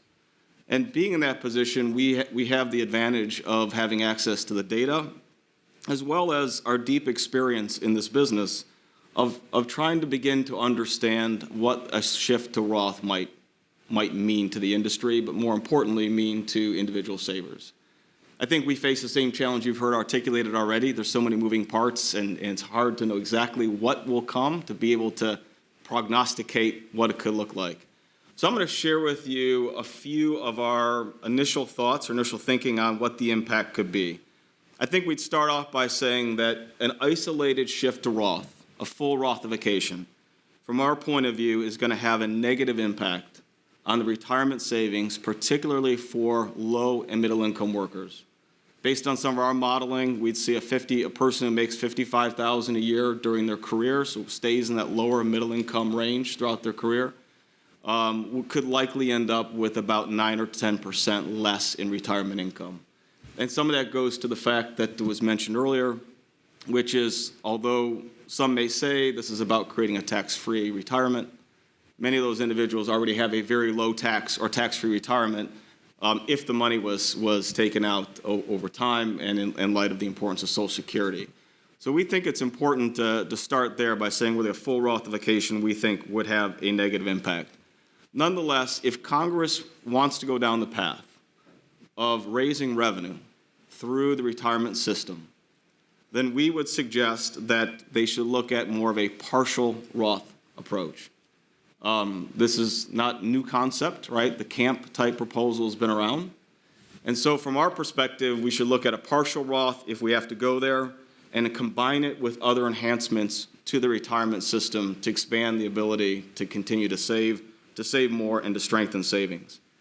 For example, when we look at our client base, if a camp-like proposal of 50% of the first $9,000 could either be pre-tax or Roth, and everything over that had to be Roth. When we look at those numbers, it's about 17% of our active contributing participants that go above 9,000. When we translate that, we think that's about 6.4 million American workers that are saving above that level. And based on our back-of-the-envelope math, this is not going to be the scoring, I'm sure, that Congress would use, but our back-of-the-envelope math would say that could be close to $100 billion in revenue over a 10-year period. Now, you can take those same numbers, and we would say we should be expanding the 402G limit. We should be increasing that by 30% to a $24,000 limit. If you applied that same 50% rule, now you're just touching about 12% of those that are contributing. Only about 12% contribute over $12,000. And that would be about 4.4 million American workers based on our estimates. We think this could be done. It's still a way of raising revenue, but also protecting the incentives that are so important to the system for lower and middle income workers and so important to their retirement security. There's other things that could be done as well. I'll save some of those ideas for time's sake to Q&A, some other ideas we have on enhancement. I will say this also, though, that although we think a partial Roth is better than a full Rothification, as Jack articulated a little bit earlier, we have heard the same about some discussion in Ways and Means of a $2,400 threshold for pre-tax contributions. As you can imagine, that would give us a significant concern because of the number of participants that could impact. Our average contribution among our participants is about $6,500. And it's about somewhere between 50 to 60% of participants are contributing above that $2,400 limit. But of those that are contributing above that limit, about 70% of their contributions are in excess of the 2,400. So in other words, 70% of their contributions would now have to be Roth, assuming they did not change their savings rate. And when you look at that across all the contributions that we process from those 20,000 employers in a payroll in a given year, and if you apply the $2,400 limit, nearly 70% of those contributions would now be Roth contributions. Again, assuming that people continue to contribute the same level. I would also say that I don't think we should underestimate the potential impact of moving to Roth. Roth is an adjunct in the retirement system, right? The system was built off an immediate pre-tax deferral. Roth became available, I believe, in 2006. About 60% of our clients offer it. Those are mostly larger clients. So 80% of our participants have Roth available to them in their retirement plan, and less than 10% actually use it. And of those that use it, it's mostly folks that are like 25 to 29, or it's older workers, like 60 plus, who are looking for tax diversification. And the average account balance is close to $120,000. So this is not normative for the average American worker. Our average participant in our book of business makes about $60,000 a year, right? So the Roth structure is not normative. It has not been baked into the system. It is an adjunct to the system, and it is not widely understood or widely utilized. And that, I think, should be factored in as well. I don't think we should underestimate the psyche and the impact of asking American workers to trade away the certainty of an immediate benefit through the pre-tax deferral for the promise of a future tax benefit. Because that's essentially what this shift would do. Now, the higher up we are in that limit, right, as we get towards 10, 12 participants, 10% of participants being impacted, then that impact is much less. But if the closer we go to full Rothification or $2,400, the impact of that is much greater. And lastly, I'd say that, and we'll talk about this in some Q&A, is that the implementation of this will be extremely difficult, whether it's full Roth or whether it's partial. Operational, education, impact on automatic enrollment. There's a number of issues we can talk about.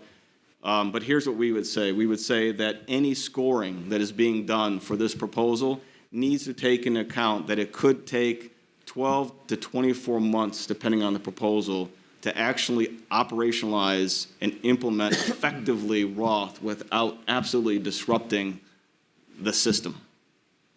And that, of course, is years in which you're not collecting that revenue, which goes against the revenue raising goal objective. So with that, I'm gonna stop there so we have some time for Q&A and we can dig into some more. Thank all of you. I must say, I don't think it's too much of a stretch based upon everything that we've heard that one could draw the conclusion that Rothification is something whose time has not arrived. So I have a bunch of talking points. I know you guys all read these, but you've answered a lot of them, so I'm not going to be redundant. But what I do want to talk about is we've had conversations about Jack's information about full Roth versus partial Roth, et cetera. And when looking at one, tax reform, two, what, wasn't there a commercial or something where the something about the bulldog not eating the food or something? We know more than likely we're going to move in this direction. So are you more supportive of full Rothification or something that would be a compromise? And I'm hearing we might be in the compromise area of maybe partial, but let's talk about that a little bit. Can you start, Shai? Sure. I'll just, before answering that, it's related to that, pick up on something that Dave was talking about, because another piece of the modeling that we're looking at with the Urban Institute is this impact on federal government tax revenues. And I spend a lot of my time personally throughout my career in Washington on fiscal policy.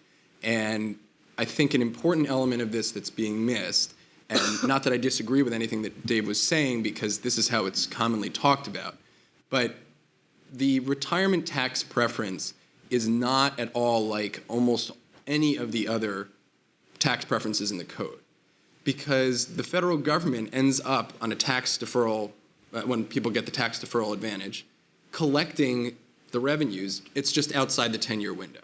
So unlike, the mortgage interest deduction or other tax credits that are in place, where the government's actually just losing the funds and not collecting the taxes that are paid, here, this is a tax deferral, and it's really important to remember that. So while you don't pay the taxes up front, you do pay them on the back end. What's interesting here is that even though, as I was talking about earlier, most people will probably, and Aaron was talking about, pay a lower tax rate on those dollars in retirement than they would if they had paid their taxes on the contributions during their working years, that doesn't necessarily mean that the government is getting less money on sort of a net present value basis. And let me explain that briefly for a minute. When you put the assets, all of the assets in up front, and they are not taxed, so there are more contributions in the account, and they grow at the investment, whatever investment returns you assume, then the government, when it collects the taxes on the back end, is getting a share of the investment returns on the money that would otherwise have been taxed.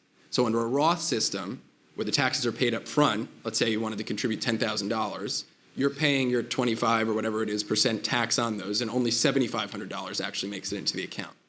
So the government's only getting that tax, and it doesn't collect any taxes on any of the investment returns that happen after that. Whereas under a tax-deferred system, the government does get its chunk, albeit maybe at a slightly lower rate, of those returns. So to talk about, so the tax preference that we have in law today is much, much less costly than shows up on the figures that are reported by the federal government.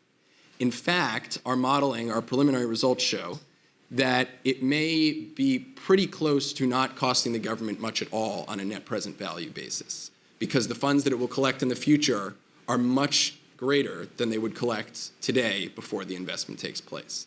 So when we're talking about raising revenues for tax reform, I absolutely agree. The way that the budget system is set up today, they will show revenues on the books, and they can say that they're paying for tax cuts or other changes that they want to make to the tax code. But when we look at this from a fiscal policy perspective, it's very much oversimplified to say that this will allow us to cut the rates that people are paying on taxes and end up in sort of a fiscally neutral or revenue neutral position. That's just not how the fiscal picture works. Based on that 10-year structure, that's really based on trying to use reconciliation process, right? Mm-hmm. So short of reconciliation, the likelihood of a tax reform package is probably nil, right? Right. So I do think the revenue raiser piece, although from fiscal policy, you're right, but I do think the revenue raiser piece is a piece that's being... No, and I don't at all mean to disagree with you in the sense that it is probably the biggest driver of this discussion on Capitol Hill, and that's frankly probably why we're having this discussion here today, because on the budget, it does show that it raises revenues. But when we're thinking about this from part of the argument is that we're finding pay-fors and trying to offset from our fiscal policy so we don't increase our deficits and our debt and drag down economic growth.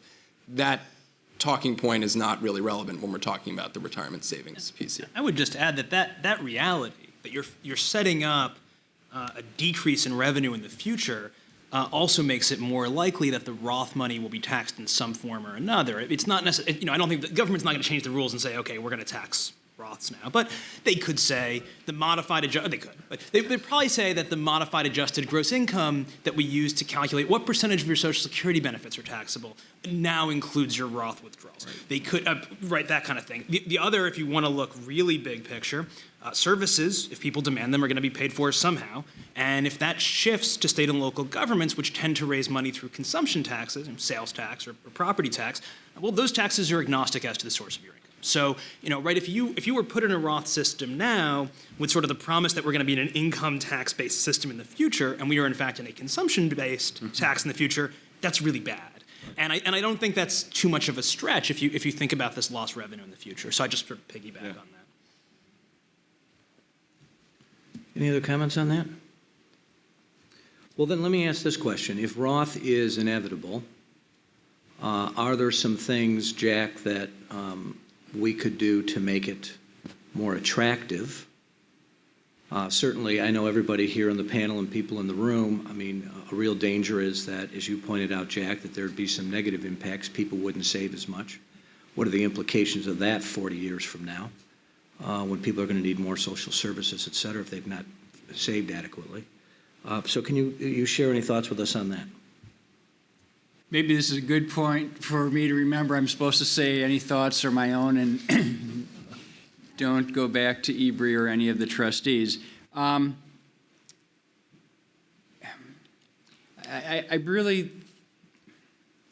guess politically it sounds like what's much more feasible is the partial Roth and like I say, the most recent rumor going around is the 2,400 threshold. The thing that struck me yesterday when I did my presentation in New York is afterwards how many people came up to me, and this is something I think, Dave, you alluded to, and said, well, what happens to all the employers that have automatic enrollment? Do they really want to have the default deferrals, so 3 or 4 or 5 or 6% of whatever the compensation is, go above the 2,400?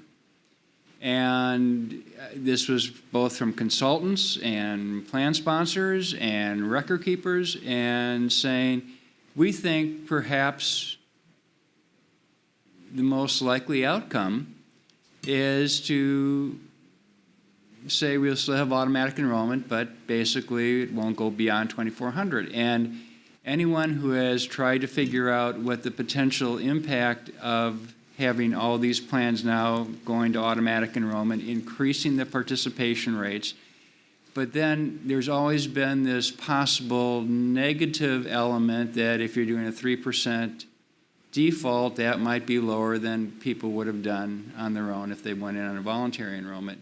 Now you're going to slap a $2,400 limit on top of that. I think you're going to have significantly more downside financially for those plans that do have automatic enrollment than certainly anything I contemplated in what I talked about today. So this might be putting your question into a position you hadn't intended. I think the most important thing would be to, if we have to do this, and if we're going to have a partial Roth that's not up at the $9,000, but down to something that's going to actually bring in more money, work really, really hard to do safe harbors or something on the plan design aspects to try to ensure that at least the current plan designs under automatic enrollment are not going to be negatively impacted. Yeah, if I can add a thought to that, because I completely agree with that. That's one of the things that we've been very concerned about. And we have probably about 68% of our participants are in plans that use an automatic enrollment feature. 0% of those plans use Roth for the automatic enrollment. They could, right? We can support it. It's permissible. 0% use it. So it took employers a long time to get comfortable with taking money out of people's paychecks pre-tax. I'm concerned, and I think, Jack, this is what you're saying, that we may reset that clock. And it took about a decade to get them comfortable and to normalize automatic enrollment. If we set back automatic enrollment a decade, that's problematic in retirement savings. You agree, Jack? Or? Again, I've been volunteered now to go back and rerun the model, assuming that. But I can just tell you, without even doing the runs, that's going to have an even bigger negative element than doing the full Roth that I've already done, if you're going to now cut back on the automatic enrollment to that extent. I agree. Any other comments? One general thought here, which is, if we're talking about the big picture of retirement security, and I think it's important when we're thinking about Rothification and the defined contribution space, to also think about how it fits into the bigger system. And specifically, one way to think about the retirement landscape is that there are sort of 3 pillars that have served or continue to serve as the main drivers of people's ability to be secure in retirement. One is Social Security, which, as we all know, has major financing challenges ahead. The second, as Rick was talking about in the first session, defined benefit pensions. A lot of those have gone by the wayside. The ones that are still in effect also have, many of them have major financing challenges. And then there's the whole defined contribution system, which has, for many people, proven to be very successful. It certainly has its shortcomings. But in that schematic, when we have 2 pillars that have cracks in them, to take the third pillar and sort of flip it on its head without having a pretty good sense of what we're going to get as a result seems to me to be quite premature. And so I'm open to being convinced, certainly, and I think we all should be, that a change in this direction could improve retirement security if done in a specific way, if there's evidence to show that if it's carried out in a specific arrangement and employers are made aware and prepared for this, and we have a massive education campaign prepared, and there's really a way to see what we think the results are going to be. But do I think we're going to have that evidence before this tax reform debate concludes? Almost certainly not. Okay. We're going to take some questions, okay? And as a plan sponsor, I just want to make a comment as I've listened to this for now the last couple days, and it's really kind of become, to me, fairly clear in terms of from a communications perspective, because I think I know our associate base fairly well. And what I fear, especially if we go to full Rothification, what I fear is what has been a savings plan will now just be viewed as a tax increase. And that would be very unfortunate. And I don't know how I communicate that, but hopefully. So anyway, questions for this august group here. Sam? Thank you. Hello? Okay. Unlike the 1986 Tax Reform Act, where Congress exempted themselves from the cuts to the private sector, one, is any of your calculations included federal 401k Rothifications and or state Rothifications, city Rothifications in their 401ks? Or are you just looking at the private sector? And if you're just looking at the private sector, should you be including public employees in this discussion as well? Is that directed to me?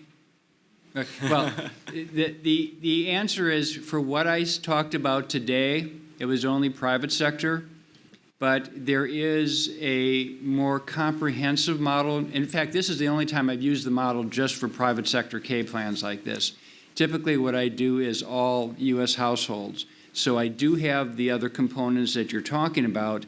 And certainly, when Mark Avery asked me to take the potential budget gains, a little bit Freudian there, take the budget gains from Pure Roth and use that for the automatic IRA on a federal basis.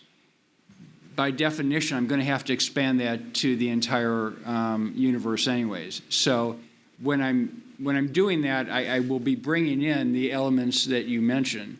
But as far as what I did today, that was just pure private K eligibles today, but that will be expanded. Yes, absolutely. Another question, please.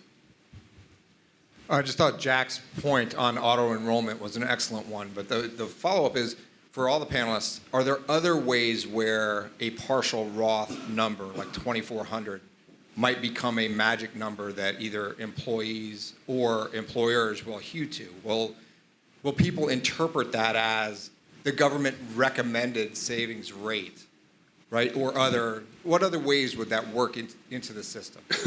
Well, I didn't get a Nobel Prize this week, but I'm sure somebody else who did would say that would have a very strong signaling effect for some employees.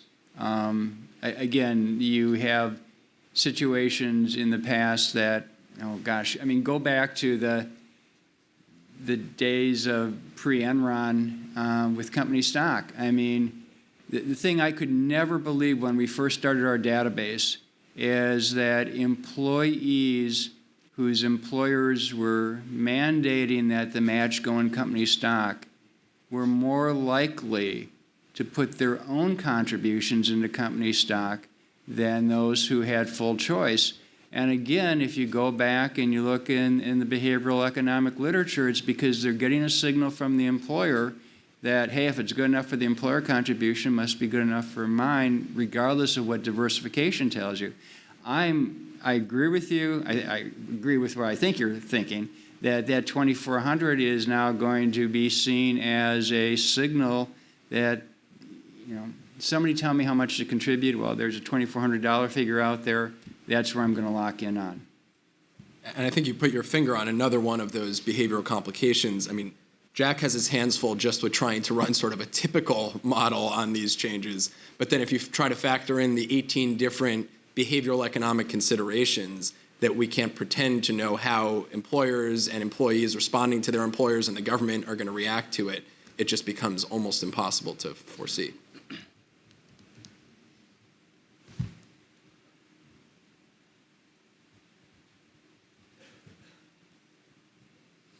Jack, and Dave, you might have information on this too. I think one of the big concerns is participants reducing their contributions to keep their take-home pay constant, but as a result, losing employer match. Right.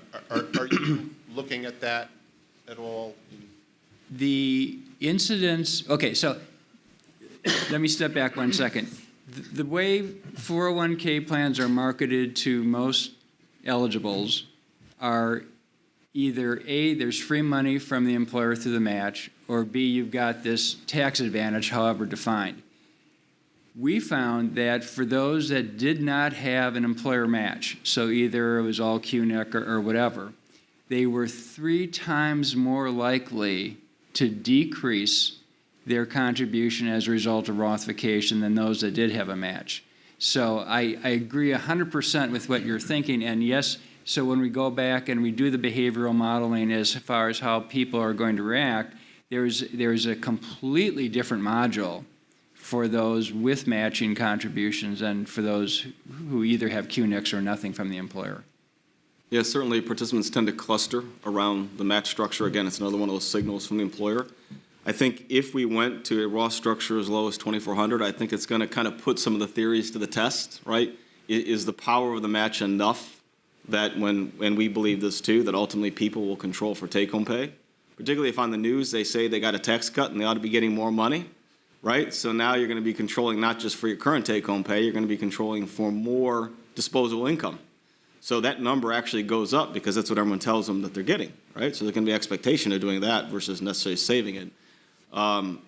It's an unknown, right, as to whether or not the power of the match is significant enough, or if it's not, how much money gets lost in retirement savings because individuals don't get the match. And then if employers try, because they want to spend the match, try to adjust their match schedule downward so those individuals don't lose out on that, they end up creating the problem of now giving a signal that that's an okay amount to contribute. So it's a conundrum. I can't say we have an answer to it, but it's definitely a conundrum. Thanks. And then just a quick one for Shai, if I may, just with regarding the reconciliation process and the potential for Rothification to add to the deficit down the road. Can you speak a little bit to whether, what that means for Rothification in terms of the reconciliation process? Does that complicate the outlook for Rothification? Yeah, well, thanks, Jeff. One element of the reconciliation process is that there's a rule, which, of course, in theory, the Senate could agree to waive, but there is a rule that in the out decades, so the second, third, I think it's also the fourth decade, that the tax or the reconciliation package has to be budget neutral. And so if you have a reform like Roth, which could, while bringing money into the 10-year window, lose money for the federal government in the out years, then that could complicate the picture. One interesting factor that I've realized as I've thought through this, and it doesn't mean that it won't make the picture worse for the federal government in the out years, but it complicates it a little, is it's oversimplifying it to just think about it, and this is how I initially thought about it when I started this research 6 months or a year ago, to just think about it, well, all of us who are contributing, we're going to pay the tax up front, the government's collecting that now, that'll be on the books, and then they'll lose all that money when we all in this room retire 10, 20, 30 years from now. The reason that's oversimplifying it is because behind us, there's going to be another generation that has the exact same effect, but when we would have otherwise been paying taxes on our withdrawals, they will now be paying taxes on their contributions.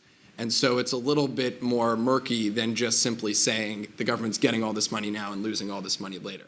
That doesn't mean that there aren't complications, and that I think our modeling is going to show it is a net loss for the federal government on a long-term basis.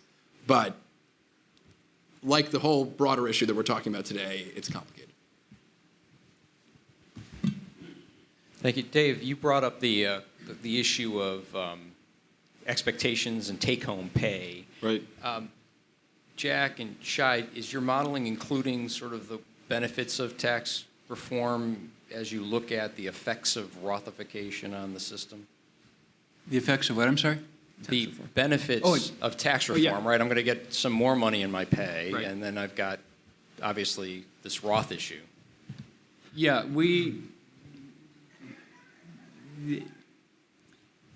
I've got how many minutes to answer this? Yes, we do bring into account the fact that the lower overall taxes from the tax rates can be used to at least partially finance, in many cases, the taxes you're now going to have to pay on the employee contributions. We then have, and this is where it's going to get really messy without a lot of equations, but it depends on which of the two status quo scenarios we're using as far as the overall comparison is concerned. But yes, we do bring in the fact that in many cases there's going to be more money available, whether that money is going to be used to finance the taxes for the Rothified employee contribution, or going to go into a non-qualified retirement savings household budget. Depends on what they had said. No, sorry. I would just actually frame that a different way. There's sort of an irony here, which is that if you in fact reduce rates and broaden the base, you actually decrease the incentives around retirement savings, right? I mean, if I face a 39% rate or a 25% rate, right, my incentive to save for retirement is diminished with a 25% rate, and that's kind of a inherent problem with doing policy through the tax code and then wanting to reshuffle things. And I think that the big issue here is really for small employers, right? And if you've ever seen plans marketed to small employers, what the salesperson will say is, you personally, even though you have to match your employees to avoid failing, you're going to have to put in a 3% match and whatever, you personally will benefit today from the tax savings you personally get. For setting up this plan, even though you're going to bring a few people along. And that's sort of what the tax incentive is supposed to do. And so we've talked about Rothification, but I actually really worry that kind of, especially if they start, and we have very light details on this, but especially if you start kind of changing the pass-through tax structure, I think a lot of small employers will just say, you know what, I'm not going to do this anymore. It just doesn't add up. And then, the Better Way plan also has some provisions to reduce capital gains tax. So now you've done a bunch of things to make traditional retirement savings or Roth retirement savings, less attractive vis-a-vis the other things you could do. So I think there's two elements to that, right? There's the consumption effect, and then there's the sort of just having more money. What am I going to do? Am I going to save, consume?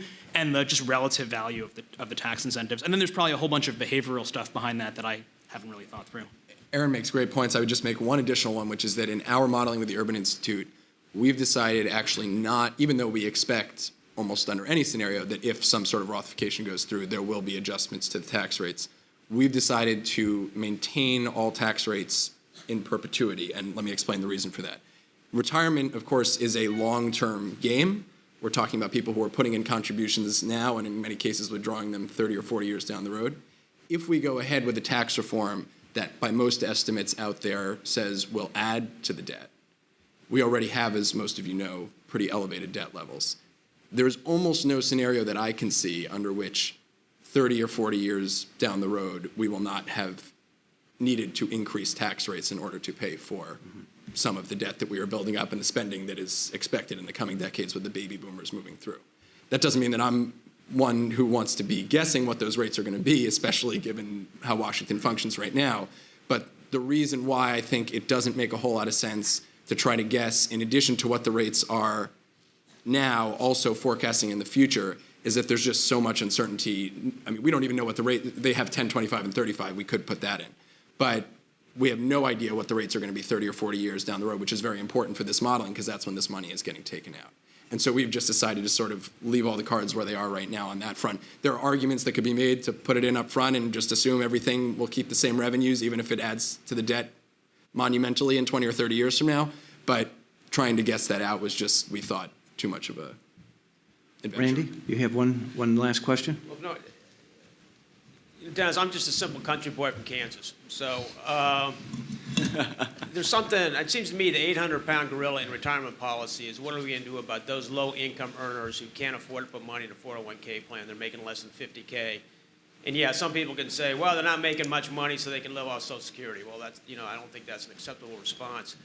So I guess my question is we're talking about Rothification, et cetera. Is there some data that would show that there's some appeal of a Rothification to a low-income earner because they can't take advantage of for the 401k? Well, they can take advantage of it because they're in a low tax bracket. It doesn't advantage them much.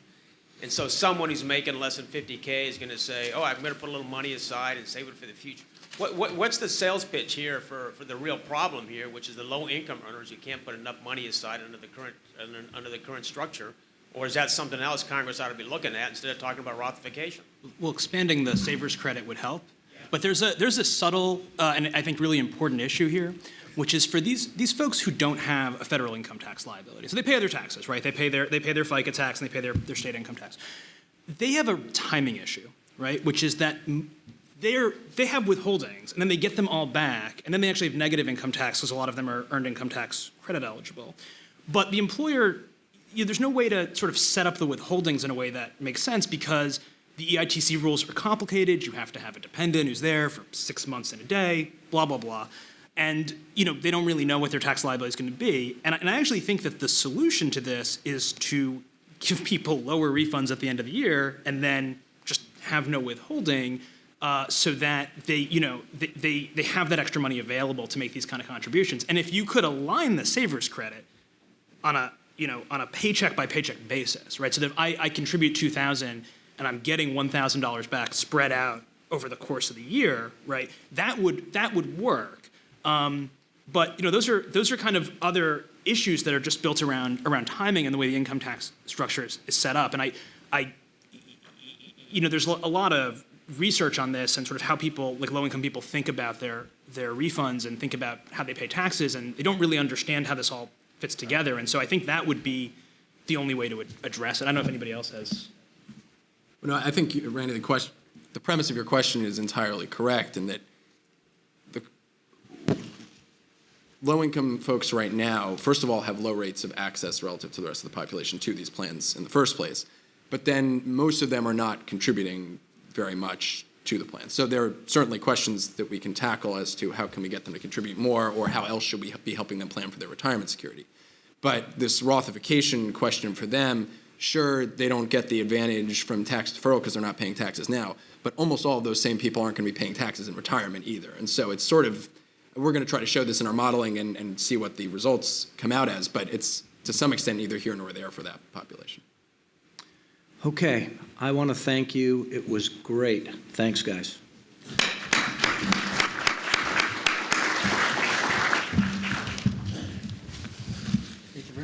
So the best part about hosting a conference is having to adjust when things don't go as planned. So our final panel is congressional panel. We had initially invited all representatives of all of the tax writing committees. As you know, Preston Rutledge was nominated for EBSA secretary, so he had to withdraw from the panel. And then we heard from Kara and Aharon that they're not going to be able to make it. However, Drew Crouch is on his way, but there's apparently a flood testing on 17th Street, so his Uber had to turn around. So he's on his way. It'll be just a few minutes. Please, if you could just stay put, get some drinks, get some food, and we'll reconvene when he gets here. Thank you. That's right. So if I can ask everyone to take their seats again. Thank you. So, as I mentioned, we are putting quite a bit of pressure on Drew today to be our congressional panel. Exactly. However, I think we are very lucky because for those of us who know Drew and have worked with Drew, not only what great intellect he has, but how compassionate he is and what passion he has for the retirement system. And even when we have disagreed on issues, which may have been once or twice, we still always agree that of the importance of the retirement system and in promoting retirement security. So I really appreciate him being here. Janet will be moderating the panel of one. Janet Boyd is the new chair of our Employee Benefits Committee, so we're happy to welcome her. And I think many of you know Janet as well. So I think we're very lucky to have both of them here to round out our panel today. So I will turn it over to Janet. Thank you. Thank you, Aaliyah. Appreciate the introduction. And I'm going to just give a little bit of a quick sort of base from what I understand is going on in tax reform, because we're going to be talking about that. I was hearing today that there's, and please, disabuse of what I'm hearing. I'm hearing that there's going to be a great deal of an expedited consideration of tax reform now. Many of you are probably aware that the Budget Committee, and maybe I missed the first part of our conference, so it could be that it was already mentioned, but with the budget agreement reached and passed by the Senate yesterday, embedded in that was some amendments that would prevent them from needing to go to conference. In other words, the hope now is that when the House returns from their week off at the beginning of next week, that they will be in a position to pass the budget. And once they pass the budget, and it'll be the same exact language of the Senate, so they won't have to go to conference, it expedites the whole schedule. So the expectation is that Ways and Means will be in a position to be able to release their proposed chairman's mark sometime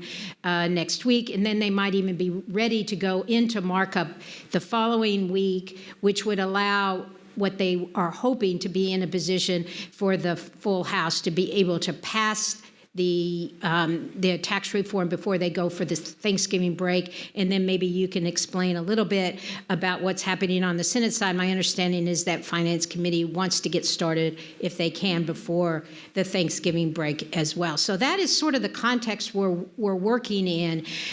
On the House side, obviously, it's going to be pretty Republican focused, at least this round. I'll be very interested to hear from Drew's perspective on what would be happening on the Senate side with, although they have clearly moved enough along that the reconciliation process seems to be the route that they will take, which means technically no Democratic engagement. It probably doesn't mean that totally because the Republicans only have 52 votes, and that makes it tricky to move forward. And more importantly, there's a lot of Democrats that seem to, based on the budget debate yesterday, it seems like they want to have some say-so. So with that is just a very quick introduction on what I am hearing. Drew, I'm sure you're going to override everything I say. But again, thanks a lot for coming out here and appreciate your views. Maybe if you could just give a little bit of an oversight. Certainly. So folks can hear me, right? So my name's Drew Crouch, and I'm the ERISA counsel for the Democratic staff for the Senate Committee on Finance. And I just have to preface my remarks by saying my remarks are my own. They're not to be attributed to any member of the Senate Finance Committee nor any other member of Congress. So with that, thank you, Janet, sort of setting the stage. So last night, it was a late night for me because both sides of the aisle, we were working on the budget that the Senate was able to pass, and as Janet outlined, this is sort of a critical step for tax reform going forward. And just the reason for that is that it really sort of did two things. It unlocked the reconciliation instructions, which are necessary in the House in order for a tax bill to pass the Senate on a streamlined basis, only requiring a simple majority vote, and it can't be filibustered. And then the second thing that's noteworthy is it allowed for tax reform to lose up to $1.5 trillion to add to the deficit. So, I think that gives sort of a flavor of maybe the broad shape of the tax reform that's to come. I would like to say just, a couple of words just about sort of process, and that's that, the budget was passed by the Senate last night. It'll go to the House. As Janet alluded to, there were a number of amendments that were made in a perfecting amendment that they voted on, right at the end, that would make House passage, much more, the House is much more likely to take it up and just pass it without changing it or resorting to a conference. So we expect that to happen next week. And then both Chairman Brady at the House Ways and Means Committee and then Chairman Hatch at the Senate Finance Committee have said that they weren't going to release drafts or hold markups until the concurrent budget resolutions are passed by both chambers. So I think that's about to happen next week. And then I think you'll start to see very quickly tax markups. Our understanding is that the House Ways and Means Committee would go first and then Senate Finance Committee later. Now, I know what everyone wants to know is, well, what's in it? And I share your interest. And that really is sort of an important point to make, and that's that this isn't a bipartisan process. So the group of six, which is the academic advisor Gary Cohn at the White House, Secretary Steve Mnuchin, Ways and Means Chairman Brady, Speaker Paul Ryan, then Majority Leader McConnell in the Senate, and then Chairman Hatch of the Finance Committee. They and their staffs have been working, we believe, on a very detailed and comprehensive tax reform plan, and Democrats just aren't at the table. My bosses aren't there, the House Democrats aren't there, and the staff certainly aren't there. So we really don't know what's going to be in this. And I've got to say, I think I have dim prospects for the belief that the tax reform will be bipartisan. I think that's very unfortunate, but I'll sketch out why. So most of the Democratic senators sent a letter earlier this summer that sort of outlined sort of three basic principles that would be required in order for Democrats to come along on tax reform, and it doesn't look like any of those principles are going to be adhered to. And so what are they? The first is that it has to use regular process, and that means that that this wouldn't be passed by budget reconciliation. And so, given what's happened last night and what will happen in the week ahead, the majority is clearly outlining a path forward where reconciliation will be the tool that's used. The second is that tax reform needs to be fiscally responsible. It shouldn't add to the deficit. And the instructions that we saw last night are that it'll add 1.5 trillion potentially to the deficit. And then the third thing is that tax reform really needs to be focused on the middle class and not have upper income tax cuts. And we saw from the framework that was released a month or so ago that there will be significant upper income tax cuts. So it's always hard to see. Politics is often the art of the possible, and so my crystal ball is always fuzzy. But just given sort of the shape of things so far, it's hard to see that this will be a bipartisan process. So this panel's about retirement. So what could be in the mix for retirement policy? Your guess is probably as good as mine. I'm sure we talked to the same group of folks. I'm not in the room, but there's sort of three things I would sort of highlight for folks that I keep hearing. So one is Rothification. If you think back to 2014, Chairman Camp's tax reform draft included an element of Rothification that said, look, if you contribute, if you make elective salary deferral contributions to 401k type plans in excess of half of the 402g limit, so that's the dollar cap, that's $18,000 this year. If you make contributions in excess of half of that, they have to be made as Roth contributions. And it also gave employers the option to only provide a Roth deferral option as opposed to a pre-tax option. And that raised about $145 billion over the 10-year budget window. And there's been rumors that something like that will be in tax reform. And we'll see how that goes. I think a concern with that, and there's many concerns, but just at a very broad sort of policy level, there is a concern about using that type of money outside of the retirement arena because it's not real revenue. It's not additional revenue. It simply reflects a timing shift where you accelerate money that would have been recognized many decades outside of the budget, the 10-year budget window, which is the scoring convention that Congress uses, shifting it from recognition under the pre-tax rules, where you've been recognized when the participant elects to receive a retirement distribution, to the time of the initial deferral. There's a lot more to be said about Roth. It's not one size fits all. And I don't mean to suggest that Roth is a bad policy option. I think there certainly are,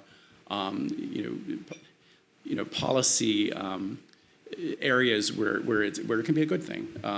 For example, the auto IRA proposal the Obama administration had, the MIRA program, Oregon Saves, all use Roth IRAs as the default savings option, which I think is a good thing in those scenarios, because those programs are targeted towards lower and moderate income folks who really won't get much out of a pre-tax deferral. And so the nice thing about a Roth is that it locks in no tax if their situation improves towards retirement.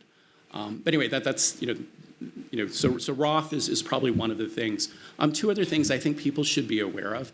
So the CAMP tax reform draft in 2014 also had about $60 to $70 billion that was raised from freezing the various COLA limits for the various dollar limits and limitations on retirement savings in the code. And so what were these limits? The 4OTG limit for 401k style deferrals was one of them. The 415 limits for DB and DC plans was another example. The comp limit was another example. The IRA limits, other examples. And again, that raised a significant amount of money, and it was a 10-year freeze entirely within the budget window. So I don't know whether that's going to be on the table or not, but it was something from CAMP. And although the plan is projected, it can lose as much, it can add as much to the deficit as $1.5 trillion. I think they're really going to try to hold to that number. And they'll have to meet the instructions. So I think they'll be counting every penny, because there's some huge movements. In addition to the rates. So bringing the rates down to 35, 25, and I think it's 15%. That certainly costs money. But then there's things like doubling the standard deduction, eliminating the AMT. These things cost trillions of dollars. So I think they'll be counting every penny here.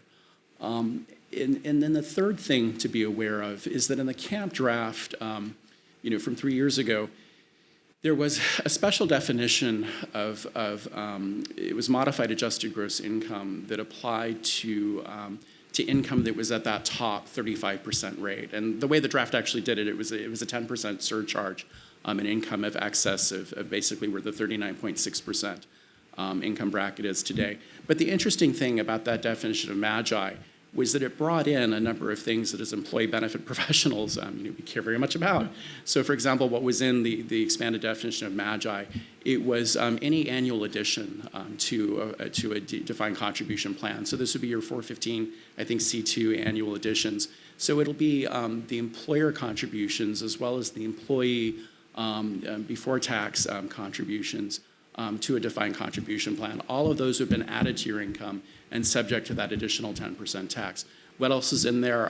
Any tax excludable contributions for employer-provided health. So this would include the true employer money, but it would also include the premium conversion benefit that folks can get through a 125 cafeteria plan.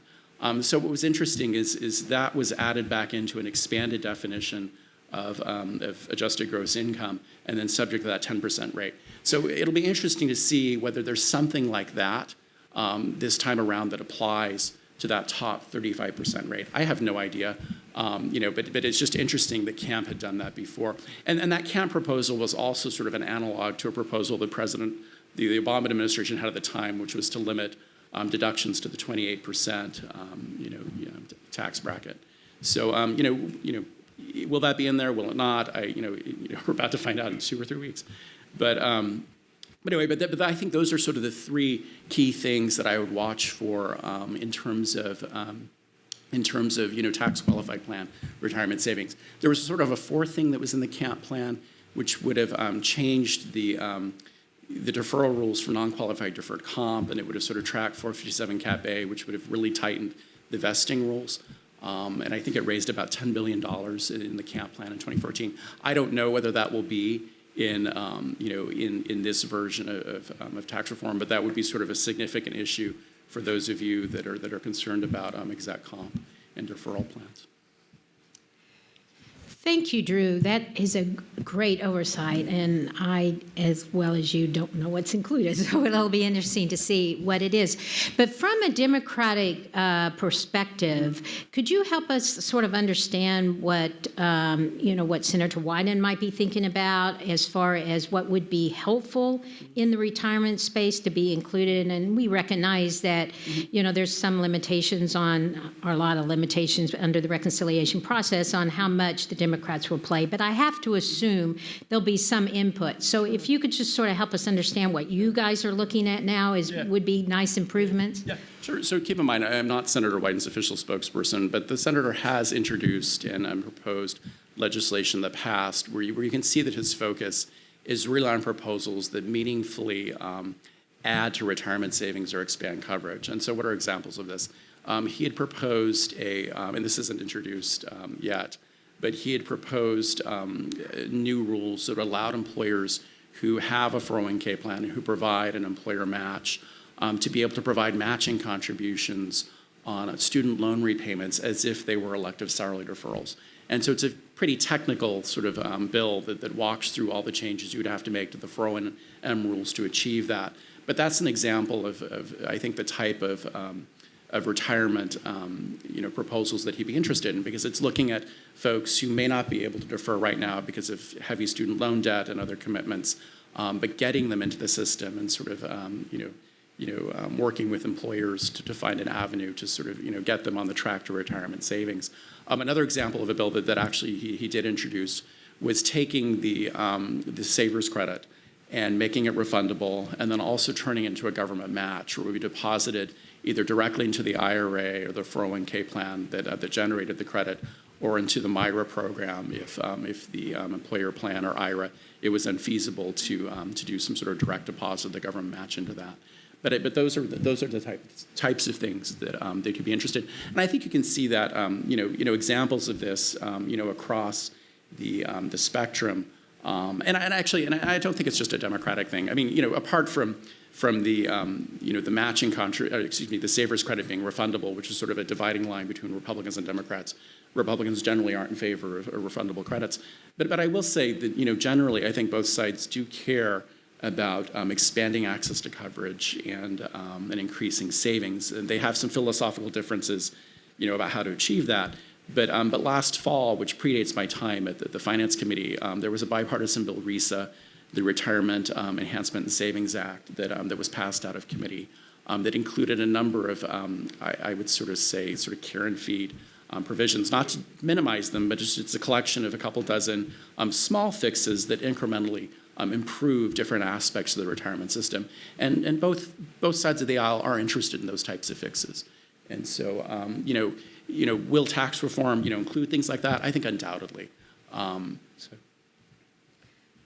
Well, that's good to know, because many of us in the room here would very much like to see some of those provisions. Yeah, and I just will say that a number of the RISA provisions actually only touch Title 26, which is the tax code. To the extent that they touch the labor code, they probably won't be in tax reform, just because neither tax writing committee is going to want to fool with multiple committee jurisdiction when writing a bill like that. So. Great. Well, I have tons of questions, but I think people out in the audience probably have a ton as well, and so I would like to open it up. Thanks. Hello. Please. My name is Sam Gilbert.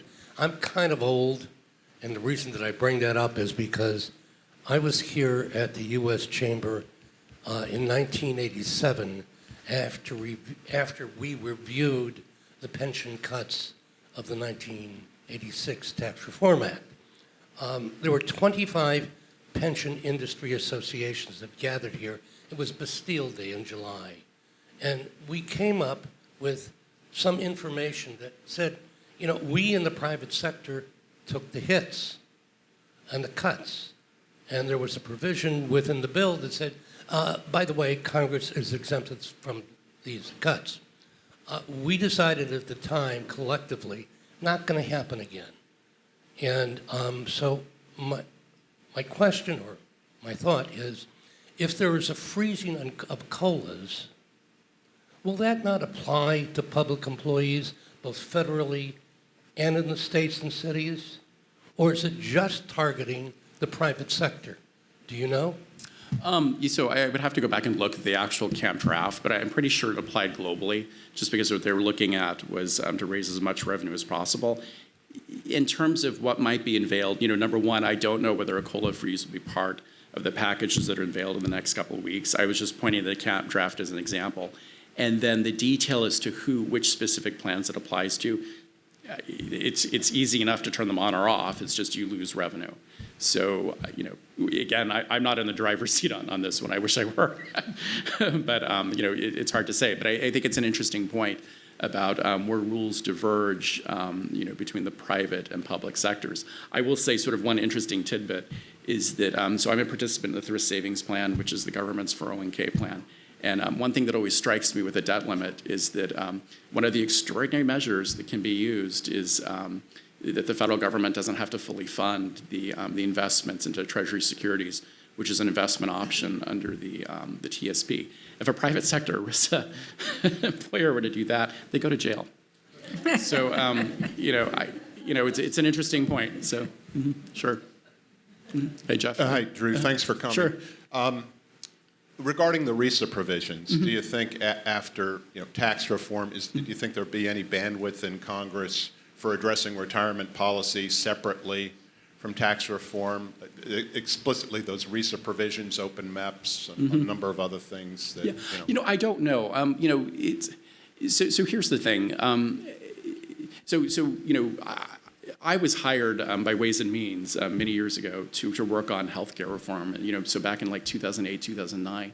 And the thing that was interesting then is that when you have a really big legislative sort of process or thing that you're trying to get out the door, in that case it was health reform, this time it's going to be tax reform, it tends to absorb all the oxygen in the room. And so I honestly don't know what the bandwidth will be. I think that we'll just have to see how the next couple of months go. I suspect that, well, actually I know, many of the folks who are involved in RISA will really be absorbed in these markups and floor activities. So I just don't know the answer to that. The one thing about next year, and this sort of goes to a timing issue, is that next year is an election year, and the entire House will be up, and then a third of the Senate. And typically in election years in Congress, folks try to get stuff done fairly early so that they can go home and campaign. And so I predict this here. I think the tax reform probably will drag on after the New Year deadline that the White House and House and Senate Republicans have set. But I don't think it'll drag too far on past the spring, just because folks are going to get it wrapped up, figure out government funding, the debt limit, because and it'll be government funding for the rest of the fiscal year 2018, but they're also going to be looking at 2019 as well, because that'll expire. You'll need to fund the government for the next fiscal year, October 1st. So they're going to get that all teed up so that they can campaign September, August, September, October, and probably in the summer. So thanks. And then follow up, if I may. Did I hear you say that Senator Wyden plans to reintroduce that bill to sort of tie student loan repayments to contributions? Well, it was never introduced to begin with. Right. So it was originally proposed, and we're still taking a look at comments. If folks have comments on it, please send it. Okay. Send it to me. We generally think it's a good idea. Okay. Oh, good. Okay. And I talked to you offline, but okay, sure. Please do. Yeah. So. Okay. Yeah. Thank you, Drew. And this bill. So part of it was something called the RISE Act, that a draft was posted to the Senate Finance website. And so if folks Google RISE Act Wyden, the link will show up. But there were a number of provisions in there, and the student loan provision was one of them.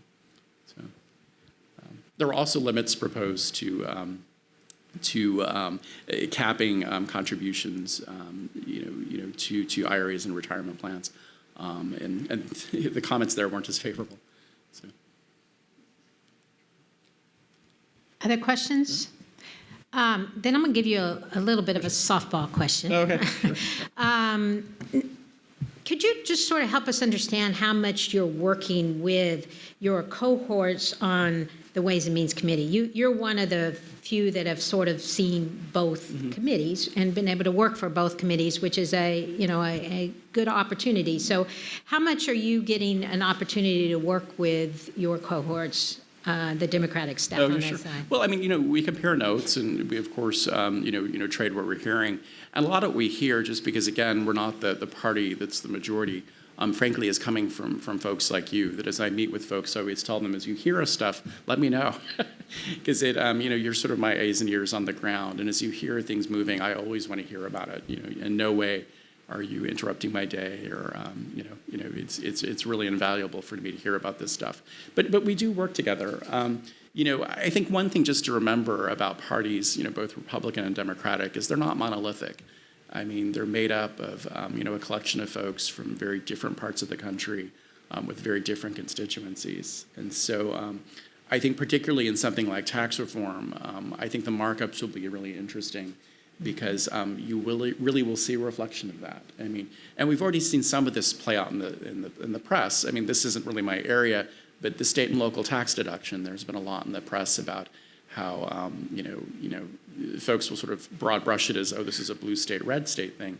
Well, no, it's really sort of a red state, blue, or red county, blue county thing, where it can really vary by state and district, whether this is important to you and how much folks are paying. And so you really have some constituencies, both Democratic and Republican, who care very deeply about this, and then others where it's less important. And I think you'll see these sorts of issues play out. So, I mean, I guess part of what I'm getting at is I don't expect, it'll be interesting to see how the Democratic response to tax reform plays out. But I think you'll really see some variation on both sides of the aisle as people really try to represent, their districts and their states. And we're seeing more bipartisan groups cropping up now. What impact they will have on the tax reform debate is not entirely clear. Our last panel had someone from the Bipartisan Policy Center, and then there's this new group that I know No Labels has put together, the Problem Solvers Caucus. It's more on the House side rather than on the Senate side. But you're sort of seeing there seems to be some underlying need for trying to get to a more bipartisan solutions, and even the president has kind of reached out to some of these groups. Are you seeing any of that specifically on the Finance Committee? Yeah, in tax, I think it's still a little early because we don't know the details of what the proposal will be, and I think you might see that sort of activity once we get an actual unveiling of a legislative draft.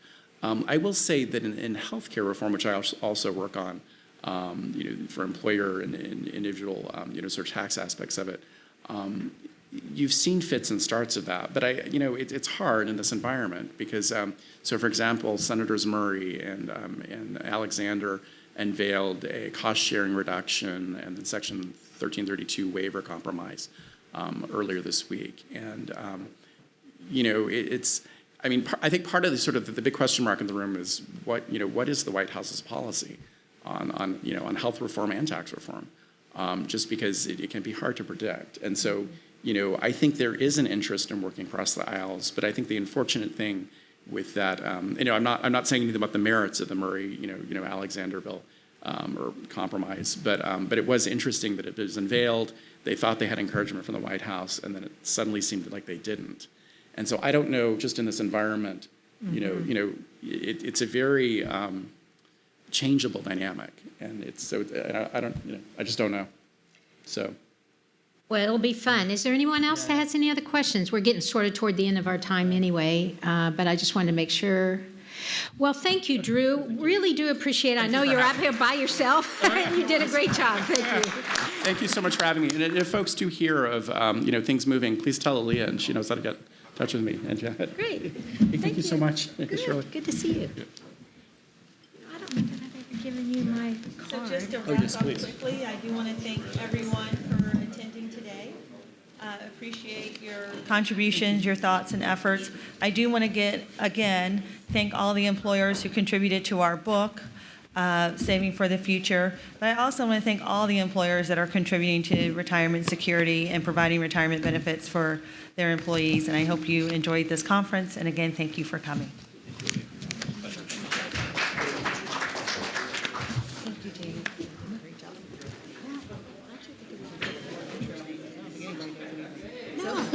No, I think this was